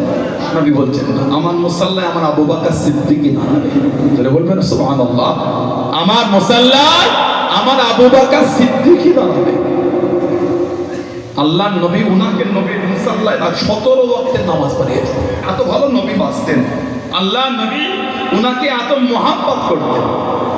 বুখারী শরীফের হাদিস শরীফে এসেছে, হযরত আবু বকর সিদ্দিক আর হযরতে ওমর রাদিয়াল্লাহু তাআলা দুজনের মধ্যে একটু তালকিফ হয়ে গেছিল, মনোমালিন্য। দুজনের মধ্যে তালকিফ হয়ে গেছে। আমাদের ঝগড়া বলে বাজার থেকে গল্প করি, আজকে যাবো ওষুধ দিয়েছি না, কদিন মনে থাকবে আর আমার সাথে লাগবে না। এটা আমাদের ঝগড়া। আবু বকর সিদ্দিক আর ওমরের ফারুক রাদিয়াল্লাহু তাআলা দুজন নবী পাকের সাহাবাদের মধ্যে তালকিফ হয়ে গেল, একটু মনোমালিন্য, একটু মনোমালিন্য হয়ে গেছে। হযরত আবু বকর সিদ্দিক রাদিয়াল্লাহু তাআলা মনটা খারাপ, মনটা খারাপ। আল্লাহর নবী দরবারে চলে এলেন, নবী পাকে কাছে চলে গেলেন, নবী পাককে সালাম দিলেন। নবী পাককে সালাম দিয়ে বললেন, ইন কানা বাইনি ওয়া বাইনা ইবনে খাত্তাব শাইউন। ইয়া রাসূলুল্লাহ সাল্লাল্লাহু, আমি আর খাত্তাবের ছেলে ওমর রাদিয়াল্লাহু তাআলা দুজনের মধ্যে একটু মনোমালিন্য হয়ে গেছে, তালকিফ হয়ে গেছে। আমি ওনার কাছে গেলাম, হুজুর আমি ওনার কাছে গেলাম, আমি ওনার কাছে মাপ চাইলাম, উনি আমাকে ফিরিয়ে দিলেন, উনি আমাকে ফিরিয়ে দিলেন। আল্লাহর নবী বললেন, ইয়াগফিরুল্লাহ লি। আল্লাহ নবী বললেন, আল্লাহ নবী ভাই আবু বকর সিদ্দিক, আমার আল্লাহ পাক তোমাকে মাফ করবে। ইয়াগফিরুল্লাহু লাকা ইয়া আবু বকর সালাসা।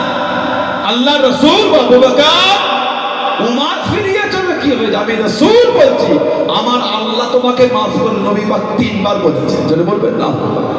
কিতাব এসেছে যখন আবু বকর সিদ্দিক নবী পাকের দরবারে যাচ্ছেন, এই সামনের কাপড়টা একটু উঁচু করে ছুটছে, যেমন পানি হলে আমরা জামাই কাপড়ের কাদা না লেগে যায়, পানি একটু কাপড়টা উঠিয়ে নিই না, ঠিক ওইভাবে চলছে। নবী পাক দূর থেকে দেখে বুঝেছেন কিছু একটা হয়েছে। নবী পাকের দরবারে গেলে মন খারাপ, নবী পাকের মন খারাপ করতে হবে না।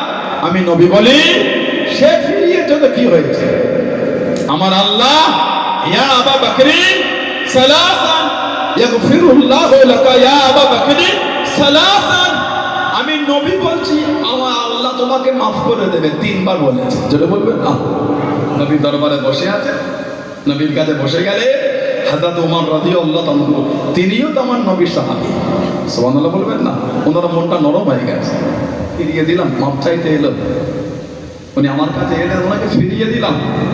কিতাবে এসেছে হুম্মা ইন্না ওমর নাদিমা ফাদা মানজিলা আবি বকর রাদিয়াল্লাহু তাআলা ফাসালা আসাম্মা আবু বকর। ওমর ফারুক ওনার বাড়ি চলে গেছে, গিয়ে বলছেন আসাম্মা আবু বকর, আবু বকর সিদ্দিক ঘরে আছে, আবু বকর সিদ্দিক বাড়িতে আছে রাদিয়াল্লাহু আনহু। কলে লা, না উনি বাড়িতে নাই। যেই বলেছে বাড়িতে নাই, ফাদা ইলান নবী সাল্লাল্লাহু আলাইহি ওয়াসাল্লাম, ওমর ফারুক নবী পাকের দরবারে। কেন? নবী দরবার ছাড়া যাওয়ার কোনো জায়গা নাই, সুবহানাল্লাহ বললেন না। যেই বলেছে লা ফাদা ইলান নবী সাল্লাল্লাহু আলাইহি ওয়াসাল্লাম, নবী পাকের দরবারে চলে গেলেন। আল্লাহ নবী দরবারে যখন ফাজাআলা ওয়াজহুন নবী সাল্লাল্লাহু আলাইহি ওয়াসাল্লাম, নবী পাকের দরবারে যখন আসেন, সিদ্দিক আকবর আমার নবী পাকের চেহারা শরীফটা দেখছেন। হাদিস শরীফে এসেছে এতামারু হাত্তা আশফাকা আবু বকর রাদিয়াল্লাহু আনহু ফাজাশা আলা রুকবাতাইহি ফাকালা ইয়া রাসূলুল্লাহ সাল্লাল্লাহু আলাইহি ওয়াসাল্লাম আনা কুনতু আযলামু মাররাতাইন। নবী পাকের দরবারে যেই ওমর ফারুক আসছেন, নবী পাককে সিদ্দিক আকবর দেখছেন, আমার রাসূলুল্লাহ চেহারা শরীফের রংটা পাল্টে যাচ্ছে। নবী পাকের রাগান্বিত হচ্ছে, ও আমার আবু বকরকে ফিরিয়ে দিয়েছো।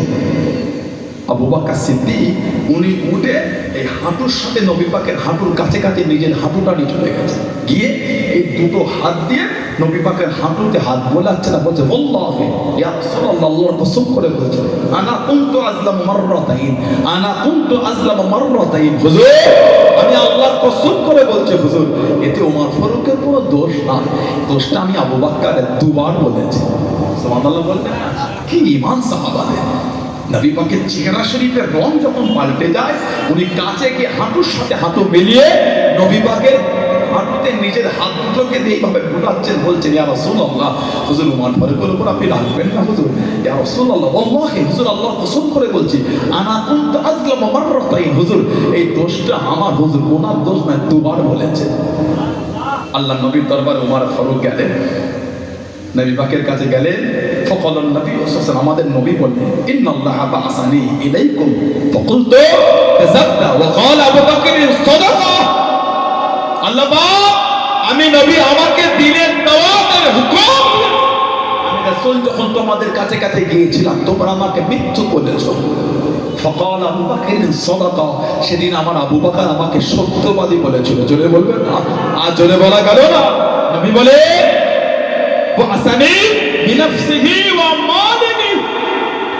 নবী বলে সেদিন আবু বকর সিদ্দিক তার মাল সম্পদ এবং তার জান আমি রাসূল আমার জন্য হাজির করে, আমি রাসূলুল্লাহ আমাকে সাহায্য করেছে। জোরে বলবেন না, আর জোরে বলা গেল না।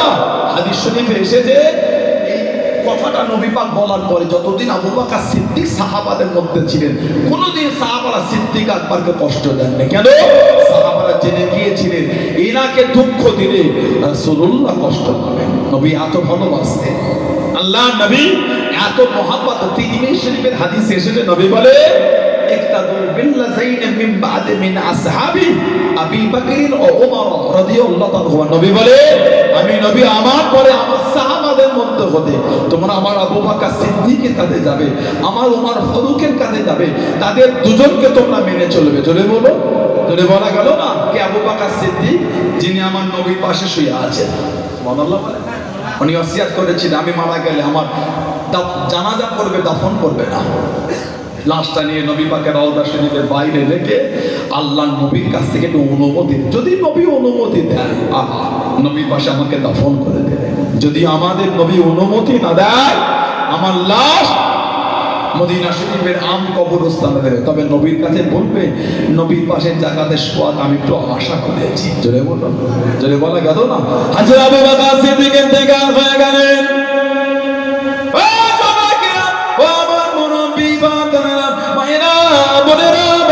হুজুরের লাশটাকে গোসল দে, সুন্দর কাফন খানা পরে জানাজার নামাজটা আদায় করে আল্লাহ নবী রওজা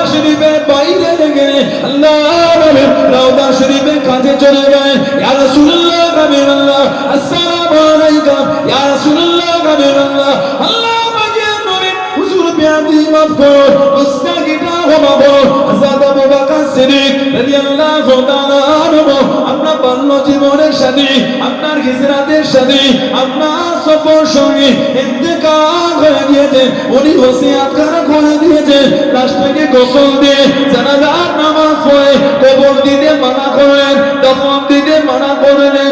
আপনাকে বলার কথা বলে দেন, আপনি যদি হুকুম খানা দিয়ে দেন আপনার পাশে যাবে দফন করতে বলে দেন, আপনি যদি না বলে দেন, আপনি যদি মানা করে দেন, হুজুর ওনার কোনো দুঃখ নয়, ওনার কোনো কষ্ট নয়, মদিনা শরীফে আম কবরস্থানে দফন করতে বলে দিয়েছে।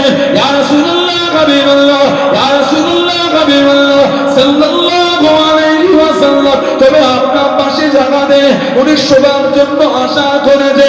ও জনাকে আল্লাহ পাকের হুকুমে আল্লাহ নবীর রওজা শরীফের ভিতর থেকে শব্দখানা ভেসে ভেসে চলে এলো, শব্দখানা ভেসে ভেসে চলে এলো, উদখুলুল হাবিবা ইলাল হাবিবি, উদখুলুল হাবিবা ইলাল হাবিবি, বন্ধুকে বন্ধুর পাশে দফন করে দাও। জোরে বলুন সুবহান, আর একটু জোরে বলুন সুবহান।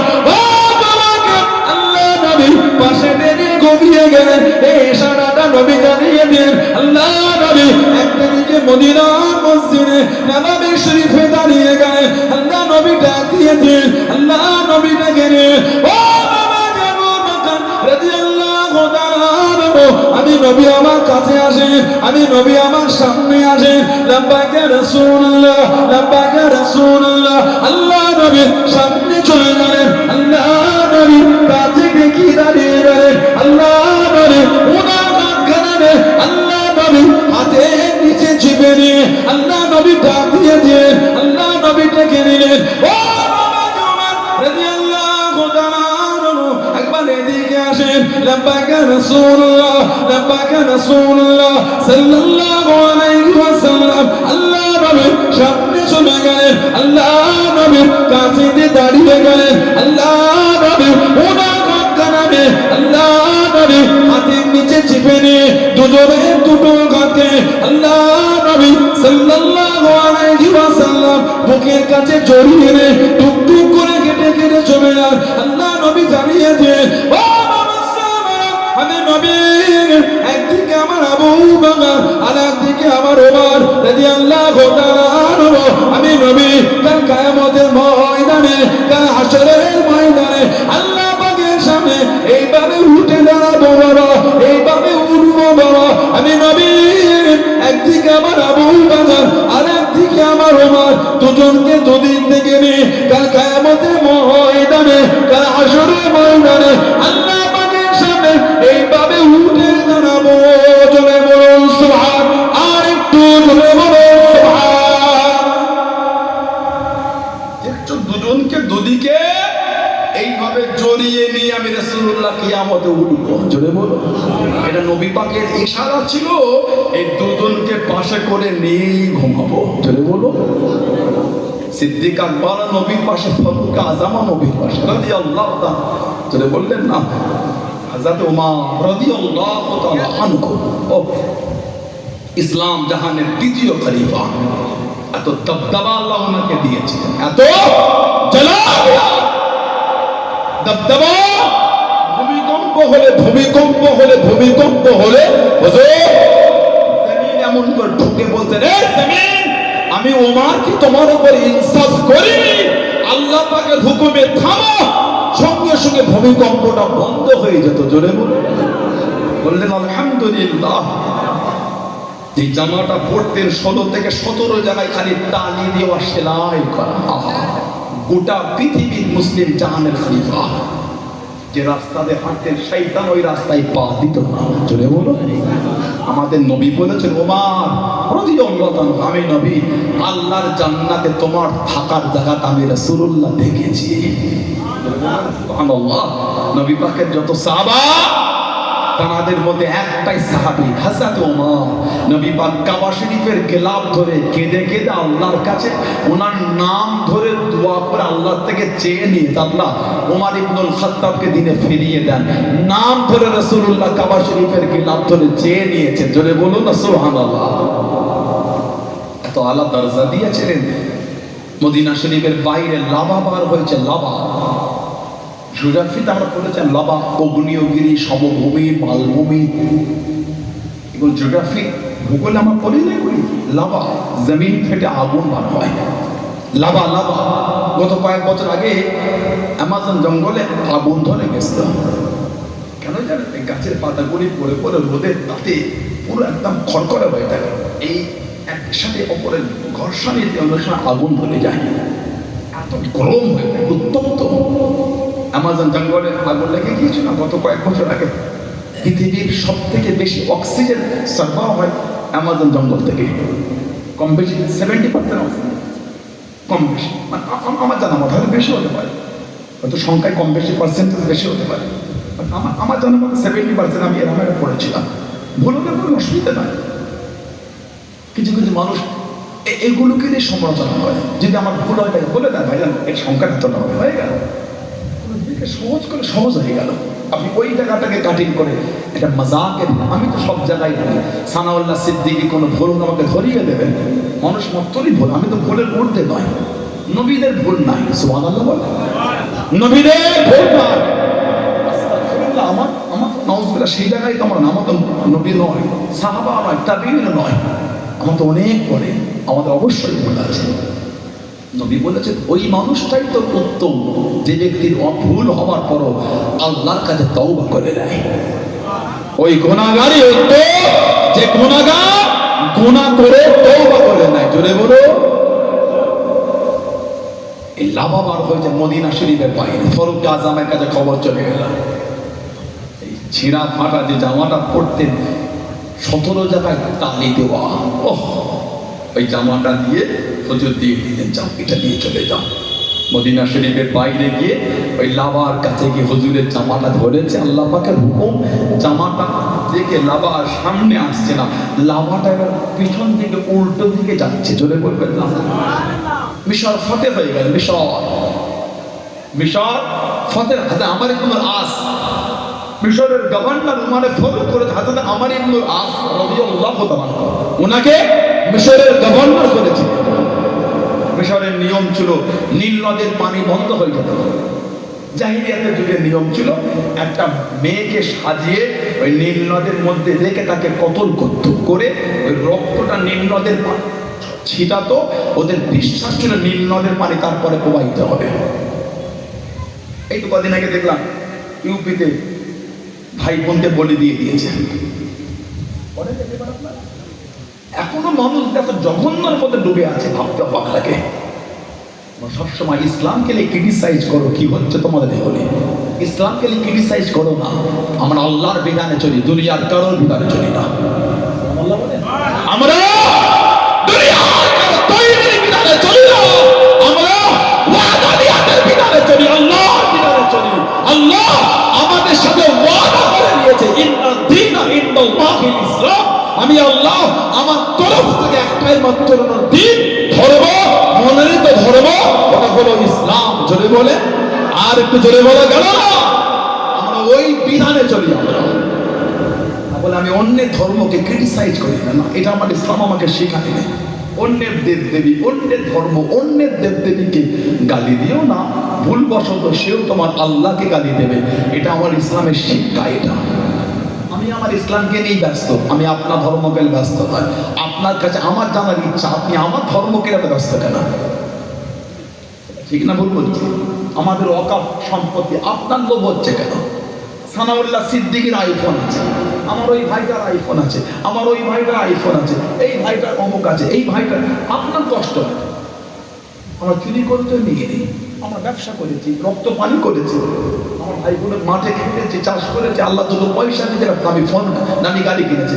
আপনার চুরি করো না, তা আপনার জন্য হচ্ছে না।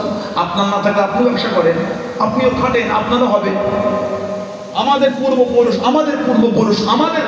আমাদের খানদান, তারা আমাদের জন্য ভবিষ্যতের কথা ভেবে তারা তাদের শয়ে শয়ে নয় হাজার হাজার বিঘে সম্পত্তি তারা ওয়াক করে দিয়েছেন আল্লাহ আল্লাহ রাসূলকে খুশি করার জন্য। তারা দিয়ে দিয়েছেন মুসলমানদের ডেভেলপের জন্য, আমাদের গরিব বাচ্চাদের পড়াশোনার জন্য, আমাদের গরিবদের চিকিৎসার জন্য, আমাদের গরিবদের এডুকেশনের জন্য, আমাদের গরিবদের এগিয়ে যাওয়ার জন্য, আমাদের সমাজের গরিবকে টেনে তুলে আমাদের কাঁধে কাঁধ মিলিয়ে তার করাবার জন্য। আমাদের সম্পত্তিতে আপনার লোভ হচ্ছে কেন? যদি আপনার হিংসা হয়, দেন না আপনার বাপের 5 বিঘা থেকে 3 বিঘা আপনি আপনার ধর্মকে দিয়ে দেন, আমি দেখতে যাবো না তো? ঠিক না বলবো? আপনি যদি বলেন আমার মসজিদ কমিটিতে আমার ধর্মের একটা লোককে রাখতে হবে, এটা উচিত নয় আপনার। আপনি যদি বলেন আমাদের মাদ্রাসার কমিটির একটা আপনাদের মাদ্রাসার কমিটির মধ্যে আমাদের একটা ধর্মের লোক রাখতে হবে, এটা তো উচিত না।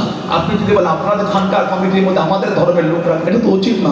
আপনি যদি বলেন গজবন্দের জলসা কমিটির মধ্যে আমাদের ধর্মের লোক রাখতে হবে, এটা তো উচিত না। আমি যদি বলি আপনার ধর্মের ওই পাপনের মধ্যে আমি মেন হব, আমি হেড, এটা আমার উচিত না। আমি আমার ধর্মের জিনিসকে নিয়ে এগিয়ে যাবো, আপনি আপনারটা নিয়ে এগিয়ে যাবেন। তবে সমাজে উভয় মিলে সম্প্রীতিটাকে অটুট রাখবো, এটাই কি সম্প্রীতি? এটাই তো ভালোবাসা। আমার ওয়াকফ সম্পত্তির উপর আপনার লোভ হচ্ছে কেন? পারলে আপনারা দিয়ে আপনারা করেন। ভারতে তো আপনারা বেশি, ভারতে তো আপনারা তো বেশি দেন। 2 বিঘে 4 বিঘে 7 বিঘে 10 বিঘে করে আপনারা আপনার ধর্মের লোকেরা আপনার ধর্মের বাচ্চাদের জন্য দেন। হিন্দু সম্প্রদায়ের ভাই বোনেরা যদি তারা তাদের আগামী ভবিষ্যতের কথা ভেবে তারা যদি দেখান তো অনেক হয়ে যাবে। খ্রিস্টানরা যদি দেখাতে তো অনেক হবে, বৌদ্ধরা দেখাতে তো অনেক হবে। কথা ঠিক না? দেবত্ব সম্পত্তি করে দেবত্ব সম্পত্তি আরো জয়েন করে আরো করেন আপনারা। আপনারা আপনার ধর্মের সিস্টেমে আপনারা ওই ধর্মের বোর্ডকে গঠন করেন, আপনারা সুন্দর করেন। কিন্তু আমার জায়গায় আপনার লোক হচ্ছে কেন? আমাদের স্ট্রং হতে হবে। মসজিদের ইমামগুলো যা দায়ী করে গেছে, সাধারণ লোকগুলো পায়ে ঢুকে ওই একটা এই মেল পাঠিয়ে দেন, কেন পাঠাবেন? ইমাম ধরবে কার ভাই? আপনার তো উচিত ইমামের পায়ে গিয়ে আপনার ধরা। ইমাম সাহেব এটাকে যুবকদের বলে দেন, যুবকদের কোনো আগ্রহ নাই তো। ইমামটা সাধারণ লোকের পায়ে ধরতে লজ্জা লাগে না? ইমামের পায়েটা আপনি ধরবেন, ইমামের হাতে আপনার ইমাম সাহেব এইটা একটু বলে দেন না, ওয়াকফ এই বিলটা পাস না হয় একটা মেল করে দেয়। বলছে না ভুল বলছে? ও যুবক দায়িত্ব কে দেবে? কিন্তু আমাদের দায়িত্ব, ইয়ং জেনারেশন, এডুকেটেড ভাইরা, শিক্ষিত সমাজ, দায়িত্বটা আমাদের। লজ্জা লাগে না? রাত 2টা পর্যন্ত ফেসবুক হাঁটতে পেরেছেন, রাত 2টো অব্দি গেম খেলতে পেরেছেন, ফ্রি ফায়ার, তারপরে বলে রাত 3 পাবজি, রাত 3টে অব্দি ইনস্টাগ্রামে ভিডিও দেখতে পেরেছেন, ভিডিও আপলোড করতে পেরেছেন, রাত 3টে অব্দি ফেসবুকে পোস্ট করতে পেরেছেন, রাত 3টে অব্দি ইউটিউবে ভিডিও দেখতে পেরেছেন। তখন আপনার অসুবিধা হলো না, তখন আপনি মূর্খ হলেন না, তখন আপনার নেটের অসুবিধা হলো না। আর ওয়াকফ এস্টেট তারা বিরোধী করে আমাদের সম্পত্তি ছিনিয়ে নেবে, চুরি করে দেবে, তখন একটা আপনি মেল করতে পারেন না? এটা লজ্জা। এটা আমাদের সমাজের এডুকেটেড ইয়ং জেনারেশনের লজ্জা। এটা কিসের জন্য শিক্ষা অর্জন করেছেন? সমাজটাকে সুন্দর করে আগিয়ে নিতে পারবেন না তো ঝগড়া করছে। ওই ঝান্ডা বাদলে ঝগড়া করুন। আমি কারোর বিরোধী করতে আসি, পক্ষ বলতে আসিনি। আগেও আমি এসেছি, 2 বছর আগে এসেছিলাম না? আগেও আমি এসেছি আমডাঙ্গা এলাকায়, নতুন নয়, অনেক জলসা করি। আমডাঙ্গা এলাকায় অনেক জলসা করি, অহংকার না। আবার 5 ফাল্গুন হবে তো শশীপুরে বুঝি জলসা, যাবেন আপনারা ইনশাআল্লাহ? বলে আল্লাহুম্মা আমিন। বলে আজকে মুফতি গোলাম সরওয়ার রহমাতুল্লাহ, আব্দুল জব্বার রহমাতুল্লাহ, হুজুরদের নামে জলসা 5 ফাল্গুন যেতে হবে তো। আল্লাহ আমাদের পারিবারিকভাবে করে তৌফিক দান করে, বলুন আমিন। আমার বলার উদ্দেশ্য বলি, যুবকগুলো দায়িত্ব নিতে হবে। যে এডুকেটের হয়ে দায়িত্বগুলো না নিতে পেরেছেন, তাহলে আর পড়াশোনা করে আমাদের লাভটা কি বলা? ঠিক না ভুল বলছি? দায়িত্ব নেয়। ওয়াকফের ব্যাপারটা আমাদের মাথা দিয়ে দরকার। জানেন সরকার কি শুরু করে? আমার জিনিস আপনার লোভ হচ্ছে। আমি 3 তালা বাড়ি করেছি, আপনার কষ্ট হচ্ছে কেন? আপনার টাকা চুরি করে করেছে, আমি বদনাম করছে। গোনা আমাকে আপনি কিনছেন কেন? ঠিক না বলবো? হুজুরের এই হুজুর তোমার পকেট থেকে চুরি করেছে না, তাহলে আপনি জেনে শুনে বুঝে আমাকে দাওয়াত করে এনেছেন। দাওয়াত করে আপনি আনলেন, আপনি বিদায় দিলেন, আবার আপনি চলে যাবার পরে বদনাম করছেন। জানেন না? জানেন না আপনি গুনাহ কিনছেন? আমি চুপ করে আছি বলে ভাববেন না, আমার সবরের পরিচয় নেবেন না। চুপ করে আছি মানে আমি আশায় আছি বিচারটা কায়ামতে আল্লাহর আদালতে দেবো বলে। কত সহজ হয়, দুর্নাম করছেন তো করে। আমি চুপ করে আছি মানে জানবে দুনিয়ার বিচারের আশা আমি করছি না, আল্লাহর আদালতের দিকে তাকিয়ে আছি। বুঝতে পেরেছেন? একটু স্ট্রং হতে হবে ইয়ং জেনারেশনকে। অকাপ স্টেটকে এটা আমাদের ভাবতে হবে, অকাপ বিষয়টাকে ভাবতে হবে। এটা আমাদের জিনিস, আমার হাত থেকে আপনার অধিকার নাই আপনি আমার ঘড়িটা খুলে নেবেন। এটা আমার, এটা আমার, এটা আমার।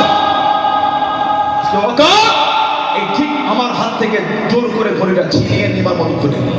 কি হলো ভাই? না আমি নেবো। কেন দেবে? আমার জিনিস, তোমার তো কি দামি নেবো? গায়ের জোর দেখাচ্ছে। আমরা আল্লাহ ছাড়া কাউকে ভয় করি না। আমাদের সবরের, আমাদের ধৈর্য, আমাদের চুপ করে থাকার পরীক্ষা নিও না। আমাদের সবরে, আমাদের ধৈর্য ইমতিহান নিতে যেও না। আমি কাউকে থ্রেট দিচ্ছি না, আমি কাউকে থ্রেট দিচ্ছি না, কাউকে উগ্র করছি না। ফুরফুরা শরীফের কাজ এটা না। ফুরফুরা শরীফের কাজ হলো সম্প্রীতি শেখানো। ঠিক না? এলাকার মানুষ নয়, বাংলার মানুষ নয়, পৃথিবীর মানুষ সাক্ষী আছে ফুরফুরা শরীফের কি কাজ। আমি কাউকে থ্রেট দিচ্ছি না, তবে আমাদের সবরের পরীক্ষা নেবেন না। মুসলমান একজনকেই মানে, একজনকেই ভয় করে, ওটা হলেন আমার আল্লাহ। জোরে বলেন রব্বুল আলামিন আল্লাহ, আর তার প্রেরিত রাসূল মুহাম্মদুর রাসূলুল্লাহ সাল্লাল্লাহু আলাইহি ওয়াসাল্লাম। জোরে বলো, আর কি জোরে বলা গেল না? আমার ভাইরা, বাপজানেরা, ছেলেরা, যুবকেরা, মুরব্বীরা মজবুত হয়, আল্লাহ আমাদের কবুল করে। বলুন আল্লাহুম্মা আমিন। এর জাহিলিয়াতের যুগের নিয়ম ছিল ওই রক্ত ছিটাতো। ওমর ফারুকের চিঠি দিচ্ছে, হুজুর এই নিয়ম। ফারুক আযম চিঠি লিখে দিল, বিসমিল্লাহির রহমানির রহিম। নীল নদের প্রতি ওমর ফারুকের তরফ থেকে চিঠি, এই নীল নদ, তুমি যদি আল্লাহর হুকুমে প্রবাহিত হও, তোমার পানির আমাদের দরকার আছে। তুমি যদি তোমার নিজের ইচ্ছাই হও, তোমার পানির আমাদের কোনো দরকার নাই। এই চিঠিটা লিখে হুজুর পাঠিয়ে বললে এটা নীল নদে দিয়ে দাও। হুজুরের চিঠি নীল নদে দিয়েছে, আল্লাহ পাকের হুকুম, ওই যে পানি চালু হয়েছে, আজও চলছে। আজরে বলা গেল না? সেই হাজার তোমার ফারুক রাদিয়াল্লাহু তাআলা, আহা হুজুরকে আবুল লুকলু হুজুরকে আঘাত করে দিল হুজুরের নামাজ হালাতে। ও হুজুরের শরীরটা ফুটো ফুটো হয়ে গেছে। ইমামের জায়গা থেকে নিয়ে এসে বাইরে এনে পানি দেওয়া হলো, ওই ফুটো থেকে পানি গড়িয়ে যাচ্ছে। ও দুধ দেওয়া হলো, দুধও চলছে। বাড়িতে নিয়ে গেলেন, কাঁদছেন। ছেলে আব্দুল্লাহ রাদিয়াল্লাহু চলে যাবেন বলে কাঁদছেন না।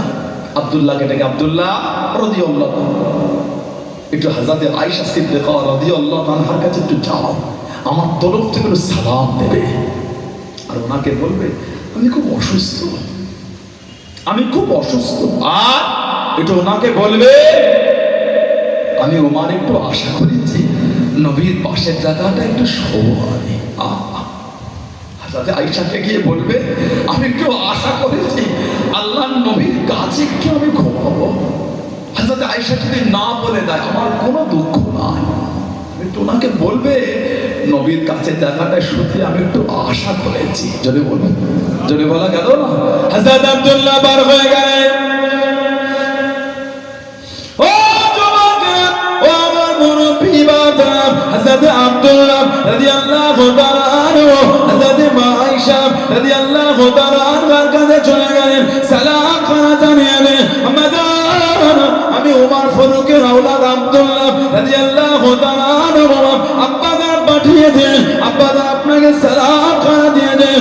আব্বা জানের মনে আশা, আব্বা জানের মনে চাওয়া আল্লাহ নবীর পাশের জায়গাতে শোনেন, আল্লাহ নবীর কাছের জায়গাতে শোনেন। আপনি যদি না বলে দেন, আপনি যদি মানা করে দেন, আব্বা জানের কোনো দুঃখ নয়, আব্বা জানের কোনো কষ্ট নয়। আব্বা জান মনে পাঠিয়ে দেন, আল্লাহ নবীর পাশের জায়গাতে শুনে উনি একটু আশা করে দেন, উনি একটু চেয়ে নিয়েছেন। ও যুবকেরা, ও আমার মুরব্বি বাবারা, মায়েরা, বোনেরা, বগেরা, আমাদের হযরত আয়েশা সিদ্দিকা রাদিয়াল্লাহু তাআলা আনহা চম্পরা বানিয়ে কেঁদে কেঁদে জানিয়ে দেন, চম্পরা বানিয়ে কেঁদে কেঁদে শুনিয়ে দেন, ও বাবা আব্দুল্লাহ, তোমার আব্বা জানকে গিয়ে জানিয়ে দাও, তোমার আব্বা জানকে গিয়ে শুনিয়ে দাও, আমি আয়েশার মনে আশা ছিল, আমি আয়েশার মনে চাওয়া ছিল স্বামীর পাশে শোবো,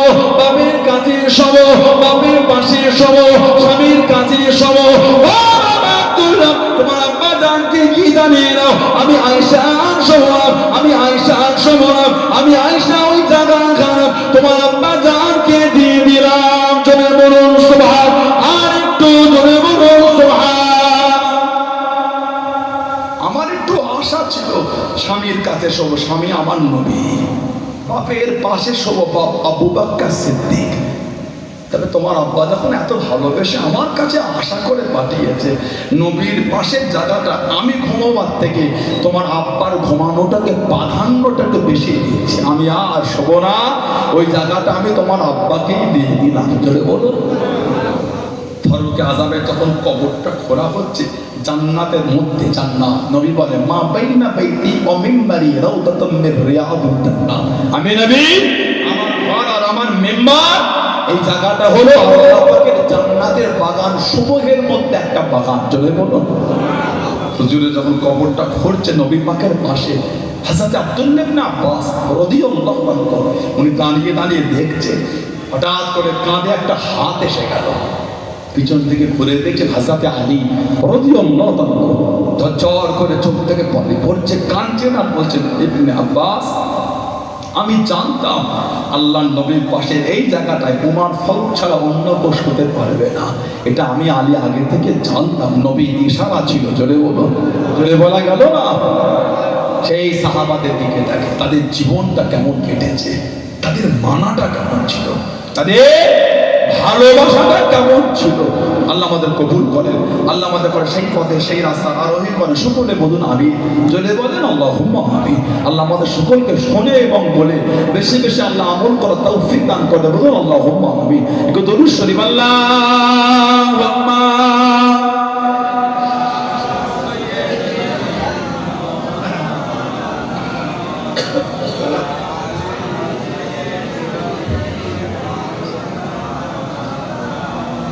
আল্লাহুম্মা সাল্লি আলা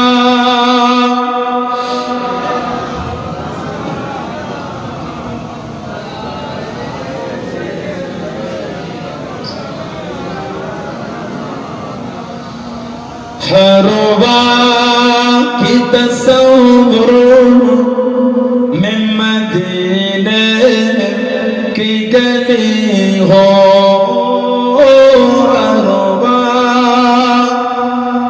तस्वुर में मदीने की गली हो, रोया दे मोहम्मदों की मेरे दिल में बसी हो। बोलो सुबहानाल्लाह, नारे तकबीर, नारे तकबीर। সম্মানীয় পিসা হুজুর কিবলা, সম্মানীয় পিসা হুজুর কিবলা, আওলাদের মুজাদ্দিদুল জামান, আমাদের সম্মানীয় সকলের পিসা হুজুর কিবলা। নারে তাকবীর। হরবা কি তসওবুর মিন মদিনে কি গলি হো, ইয়া দে মুহাম্মদো कि मेरे दिल में बसी हो।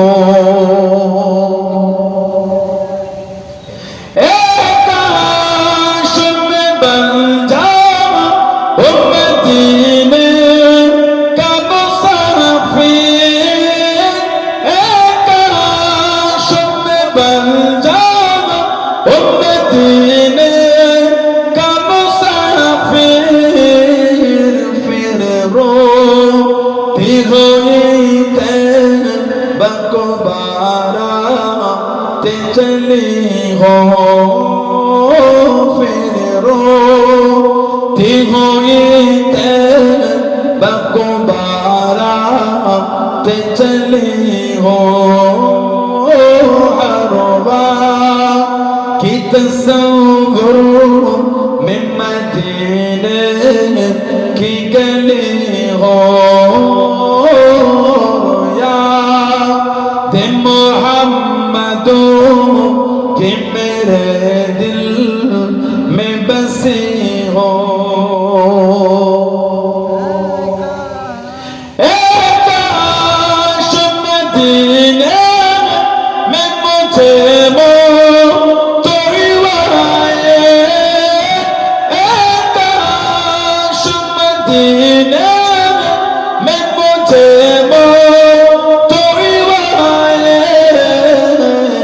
कदमों में तेरे सर हो मेरे रूह हो चली हो कदमों में तेरे सर हो मेरे रूह हो चली हो हरवा की तस्वीर में मदीने की गली हो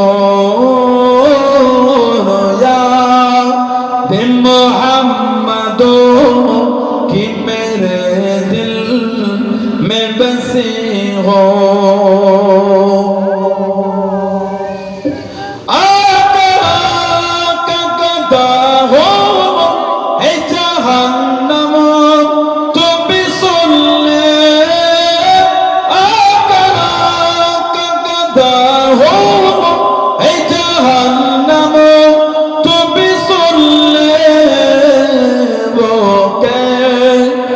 चले जो के गुलाम मदनी हो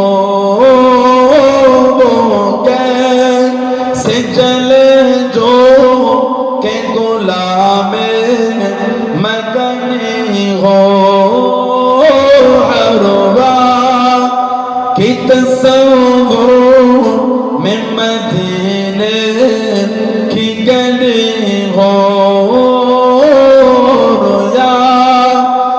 मोहम्मदो कि मेरे दिल में बसी हो अल्लाहुम्मा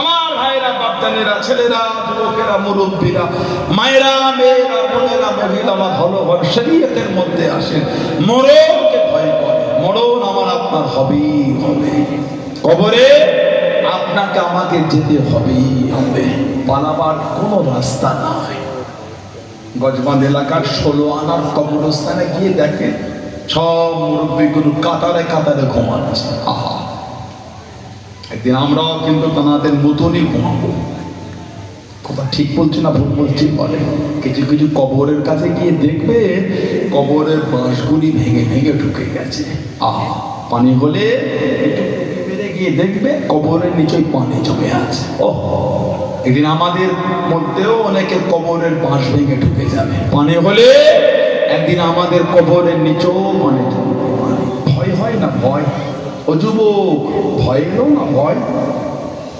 ছুটছ কোথায় ছুটছেন আপনি কার নিশায় কিসের নিশায় আপনি ছুটছেন ভেবে দেখেছেন আপনি কে আপনি কে এটা করে যদি নিজেকে প্রশ্ন করেছেন প্রশ্ন করেন আমি কে উত্তর পেয়ে যাবেন আমি হলাম একজন ওয়াহদানিয়াতের উপর বিশ্বাসকারী একজন ইমানদার মুসলমান বিশ্ব নবীর গোলাম জোরে বলে আর একটু জোরে বলা গেল না আমি যদি বিশ্ব নবীর গোলাম হতে পারি আমার চরিত্রটা তো নোংরা হলো কি করে নিজেকে প্রশ্ন করেন নিজেকে আমিও করবো আপনারা ভালো হবেন এটা হয় না মিথ্যা কথা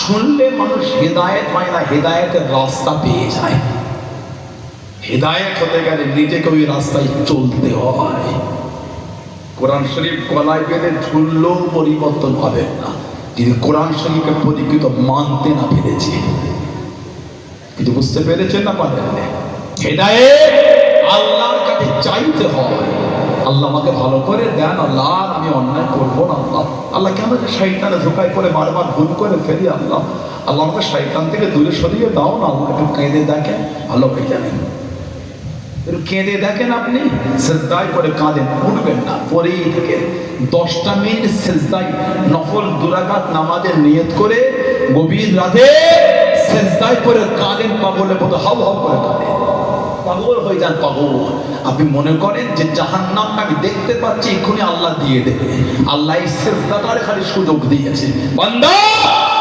তোকে সেজদার সুযোগ যদি আমার কাছে মাফ চেয়ে নিতে পারিস আর তোকে জাহান্নামে দেবো না। এই হালাত নিজের মনে তৈরি করে, এই একটাই শেষ আমার জীবনের লাস্ট, আর আমি পাবো না। যদি কেঁদে মাফ চেয়ে নিতে পারি আল্লাহ জাহান্নামে দেবে না। এই চিন্তা করে সেজদায় পাগল হয়ে কাঁদেন আপনি। কে বাঁচাবে, কে বাঁচাবে, কে বাঁচাবে আপনাকে? কেউ নয়। কিয়ামতে যখন বিচার শুরু হবে সব ছুটবে, নফসি নফসি নফসি নফসি করে শুনবে। সব দল বেঁধে আদম আলাইহিস সালামের কাছে, হুজুর এটা আমাদের জন্য সুপারিশ করে দেন না হুজুর, আপনি যে আদি পিতা আমাদের নবী আদম আলাইহিস সালাম। হুজুর বলে আমি চলে যাও। নবী মুসা আলাইহিস সালাম, নবী ইব্রাহিম আলাইহিস সালাম, নবী ইব্রাহিম এই করে করে আলাইহিস সালাম, লাস্টে নবী ঈসা আলাইহিস সালামের কাছে উনি বলবেন আমি মুহাম্মদ রাসূলুল্লাহ আখিরি নবী সাল্লাল্লাহু আলাইহি ওয়াসাল্লাম আমাদের নবীর কাছে এসে বলে ইয়া রাসূলুল্লাহ আজ এই কঠিন দিন, আজ এই কঠিন দিন ইয়া রাসূলুল্লাহ এটা আমাদের জন্য আল্লাহকে সুপারিশ করে দেন না। আমার নবী ফিরাবেন না। আমার নবী মাকামে মাহমুদ বলে একটা জায়গায় রাসূল সিজদায় পড়ে যায়। আব্দুল্লাহ ইবনে আব্বাস রাদিয়াল্লাহু আনহুমা হুজুর বলছে মাকামে মাহমুদ মাকামে শাফাআত, এই মাকামে মাহমুদটা হলো শাফাআতের জায়গা। নবী সিজদায় পড়ে কাঁদবেন কিয়ামতে। আল্লাহ আমাদের নবীকে বলবেন হাবিব আজ কিয়ামতে আপনি আমার কাছে কাঁদলেন, দুনিয়ায় তো কাঁদলেন, আমাদের নবী তো আজও কাঁদছে। ইয়া রাব্বি হাবলি উম্মতি, ইয়া রাব্বি হাবলি উম্মতি, ইয়া রাব্বি হাবলি। আল্লাহ আমার উম্মতের কি হবে আল্লাহ? আল্লাহ আমার উম্মতরা যে পাপী, আল্লাহ আমার উম্মতরা গুনাহগার, আল্লাহ ওদের মাফ করে দাও আল্লাহ, আল্লাহ ওদের মাফ করে দেন, আল্লাহ ওদের মাফ করে দেন। আজও তো নবী কাঁদছে আমাদের, কিয়ামতে নবী কাঁদবেন। আল্লাহ পাক বলে হাবিব আজ কিয়ামতে কাঁদবেন, সিজদা থেকে মাথা তুলে আল্লাহ আমার উম্মত। আল্লাহ পাক আমাদের নবীকে বলেন ইরফা রাসাক ইয়া মুহাম্মদ, ইরফা রাসাক ইয়া মুহাম্মদ সাল্লাল্লাহু আলাইহি ওয়াসাল্লাম। হাবিব আপনি সিজদা থেকে মাথাটা তুলে ফেলেন। আমাদের নবী সিজদা থেকে মাথা তুলবেন, আল্লাহ পাক বলবেন হাবিব আমি আল্লাহ আপনার উম্মতিদের মাফ করে দিলাম। জোরে বলুন না সুবহানাল্লাহ। যে নবী কিয়ামতে আমাদের জন্য আল্লাহর কাছে চাইবেন দোয়া। ও যুবক সেই নবীর জন্য তোমার মনটা একটু কাঁদেও না। ও যুবক সেই নবীর জন্য তোমার মনটা একটু খারাপও হয় না। চলে গেলে নবীর ভালোবাসাটা ধোঁকা দিয়ে মদের আড্ডায়, চলে গেলে তাসের আড্ডায়, চলে গেলে জোয়ার আড্ডায়। আশা হয় আপনার কিয়ামতে নবীর শাফাআতটা পাবেন আপনি। কত আমল করেছেন আপনি, কত আমল করলে রাসূলের শাফাআত ছাড়া যাওয়া যাবে না। কিয়ামতের দায়িত্ব তো আল্লাহ আমার রাসূলকে দিয়েছে। যদি বলেন হাউজে কাউসার তো নবী, হাউজে কাউসার নবী, ওর মালিক হাউজে কাউসারের মালিক আল্লাহ পাক আমাদের নবীকে বানিয়ে দিয়েছেন, বানিয়ে দেবেন না, দিয়ে দিয়েছেন। ইন্না আতাইনাকাল কাউসার। হাবিব আমি আল্লাহ আপনাকে আবে কাউসার দিয়ে দিলাম, দিয়ে দিলাম, দিয়ে দিলাম, দেবো না, আপনাকে দিয়ে দিয়েছে আমি আল্লাহ। জোরে বলে যে হাউজে কাউসারের পানি নবী আমাদের নূরের হাতে পান করাবে। ধোঁকা দিচ্ছ, ধোঁকা দিচ্ছ, ধোঁকা দিচ্ছ নবীকে, ভয় হয় না? নবীর হাতে হাউজে কাউসারের পানি পান করার আশা লাগে না? কোথায় ছুটছে মদের আড্ডায়, কে পান করাবে কিয়ামতে হাউজে কাউসার? কোথায় ছুটে তাসের আড্ডায়? ও যুবক কার হাতে তুমি কিয়ামতে হাউজে কাউসার পান করবে? কোথায় ছুটছেন তাসের আড্ডা, কোথায় ছুটলেন গানের আড্ডা, কোথায় ছুটলেন সুদের আড্ডা, কোথায় ছুটছেন লটারি কাটতে? ও যুবক কে তোমাকে কিয়ামতে হাউজে কাউসারে পানি পান করাবে? পাবে না, পাবে না, পাবে না। রাসূলের হাতে যদি হাউজে কাউসার পেতে চাও তওবা করে ফিরে আসো, তওবা করে ফিরে আসো, তওবা করে ফিরে আসো। আল্লাহ আমাদের জীবনের গুনাহগুলি মাফ করে দিন, নবী পাকের গোলাম হিসাবে আল্লাহ পাক কবুল করে নেবেন। জোরে বলেন, জোরে বলা গেল না? ছোটনি নাজাত পাওয়া যাবে না। নবীর শাফাআত যদি পেতে চান ফিরে আসেন। নবীর শাফাআত যদি পেতে চাও ফিরে আসেন। নবীর ভালোবাসা তৈরি করেন। সব কিন্তু কবরে আপনাকে আমাকে যেতে হবে। সারা জীবন লোকের কবরের লাশ রেখে মাটি দিয়েছি আমরা, দেন? কবরের লাশ রেখে মাটি দেন না? একটু হ্যাঁ দেন। আপনার কবরে মাটি দেন না? কি বলে কবরে বিসমিল্লাহি ওয়া আলা, বিসমিল্লাহি ওয়া আলা মিল্লাতি রাসূলিল্লাহ লাশ শুইয়ে দিলেন। আর একটা বর্ণনা আছে বিসমিল্লাহ ফি সাবিলিল্লাহ ওয়া আলা মিল্লাতি রাসূলিল্লাহ, এটা একটা বর্ণনা আছে। বিসমিল্লাহ ওয়া আলা মিল্লাতি রাসূলিল্লাহ, বিসমিল্লাহ ফি সাবিলিল্লাহ ওয়া ফি সাবিলিল্লাহ ওয়া আলা মিল্লাতি রাসূলিল্লাহ। কবরে শোয়ালে, আমার কবরে, লোকের কবরে সারা জীবন 3 মুঠো করে মাটি দিয়েছে, দেন না? দেন না আপনারা? কি বলে দেন? বলেন বলেন। মিনহা খালাকনাকুম ওয়া ফিহা নুঈদুকুম ওয়া মিনহা নুখরিজুকুম তারাতান উখরা। কুরআন শরীফ সূরা তাহা 55 নম্বর আয়াত এটা। ইতালি কিছু কিছু ছেলে কোথা থেকে সব ফেসবুকে সব ভিডিও ঘেটে ঘেটে দেখে দেখে শিখে ওরা এখন আমাদের মোড়মাথায় এলাকায় বাজারে ঘাটে বলে এগুলো বলার কোনো দলিল নাই। শুরু হয়ে গেছে, ছিল না এগুলো। এই আমডাঙ্গা এলাকাটা ফুরফুরা শরীফের ভালোবাসার জায়গা, এটা ছোট হুজুর কেবলার ঘর, এটা কি মুরব্বীরা আপনাদের এই আমডাঙ্গা ছোট হুজুর রহমাতুল্লাহর ঘর, এটা মানে এত ভালোবাসা এখানে। কেন রফিক দাও না দেখা কি কসুর করেছি আমি, তোমারই ওই ইশকের মালা গলে দিয়া সাল্লে ওয়ালা, তোমারই ইশকে এমনি জ্বালা কি কবু মদিনা ওয়ালা। জোরে বললেন না? ইশকে কা কিয়া মজা হে কিসি আশিক সে পুছনা চাহিয়ে। ভালোবাসা মজা তো আশিকের থেকে বুঝবে। ইশকে মাহবুবে খুদা जिस दिन में हासिल नहीं लाखों मुमिन हो मगर ईमान में कामिल नहीं। ছোট হুজুর কেবলা বলতে, কথা ঠিক বলছি না ভুল বলছি? দাদু জান বলতে, সেই ভালোবাসার জায়গা ওলি আল্লাহর মহব্বতের জায়গা তো ভেদাল শুরু হয়ে গেল। কেন বলেন তো? এই যুবকগুলোর কমজোরির কারণে। ছেলেগুলো মজবুত নয়, ইস্তেকামাত নাই, দৃঢ়তা। মানি তো মানি, মানি তো মানি,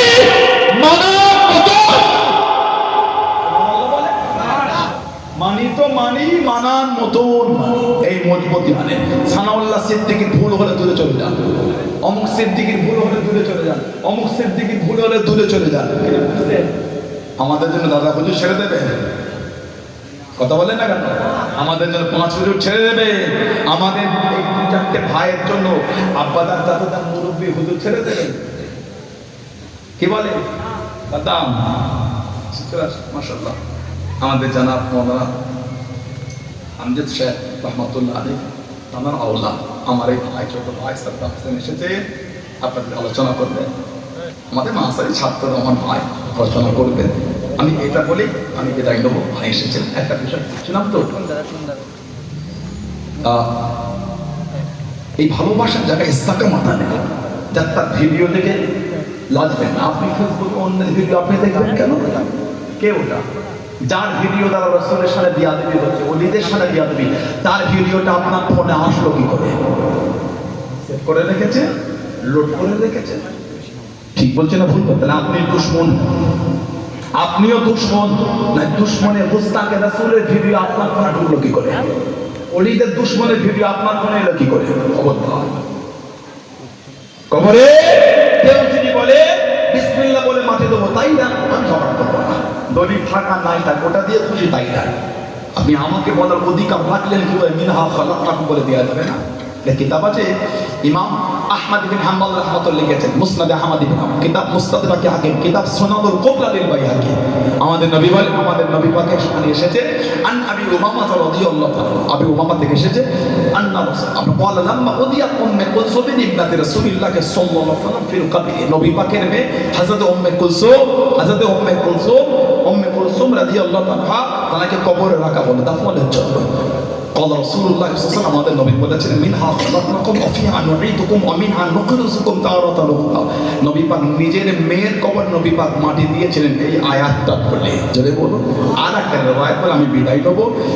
আল্লামা হাফিজ ইবনে কাসির রাহমাতুল্লাহ তাফসীরে কাসিরে এনেছেন কোরআন শরীফ সূরা তাহা 55 নম্বর আয়াতে তাফসীর করতে গিয়ে অফিল হাদিসিল্লাযী ফিস সুনান, সুনানের কিতাবে জিকির হয়েছে আন্না রাসূলুল্লাহ সাল্লাল্লাহু আলাইহি ওয়াসাল্লাম হাদরা জানাজা, নবী পাক একটা জানাজায় হাজির হলেন। ফালাম্মা তুফিনাল মাইয়িত, ফালাম্মা মানে যখন মাইয়িতকে দাফন করা হচ্ছে, আখাযা কবতাতান মিনাত তুরাব, আল্লাহ নবী এক মুঠো মাটি দিলেন। তুরাব মানে মাটি। ফাআলকাহা ফিল কবরি, নবী ওই মাটিটা কবরের মধ্যে দিয়ে দিলেন। হুম্মা অতঃপর ক্বালা, নবী বললেন মিনহা খালাকনাকুম। হুম্মা অতঃপর আখাযা, নবী আরেক মুঠো নিলেন।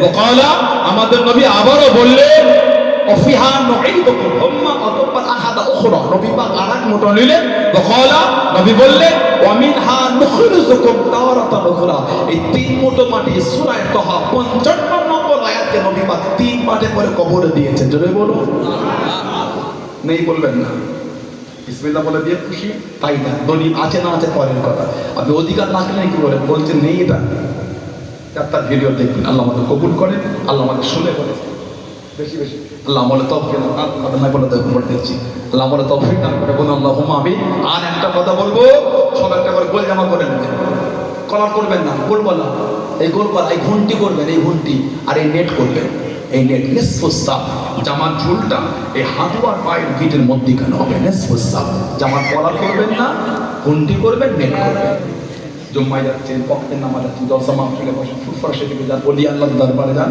গোল জামা পরে যান সবাই একটা করে দেন বলুন ইনশাআল্লাহ বলেন ইনশাআল্লাহ আর আমার কথায় ভুল ব্যাখ্যা করে বলবে না যে ফারা পাঞ্জাবিতে নামাজ হবে না বলেছেন বলেছি বলে মনে হয় আপনাদের ফারা পাঞ্জাবিতেও নামাজ হবে তবে জানবেন সুন্নাতের একটা গুরুত্ব আছে কিন্তু কলার করবেন না আল্লাহ তৌফিক না বলুন আমি বলুন আল্লাহুম্মা আমিন এখন আমার ভাই আলোচনা করবেন অনেকক্ষণ এসে ভাই অনেকক্ষণ ভাই বসে না ও এই ভাইটা জানে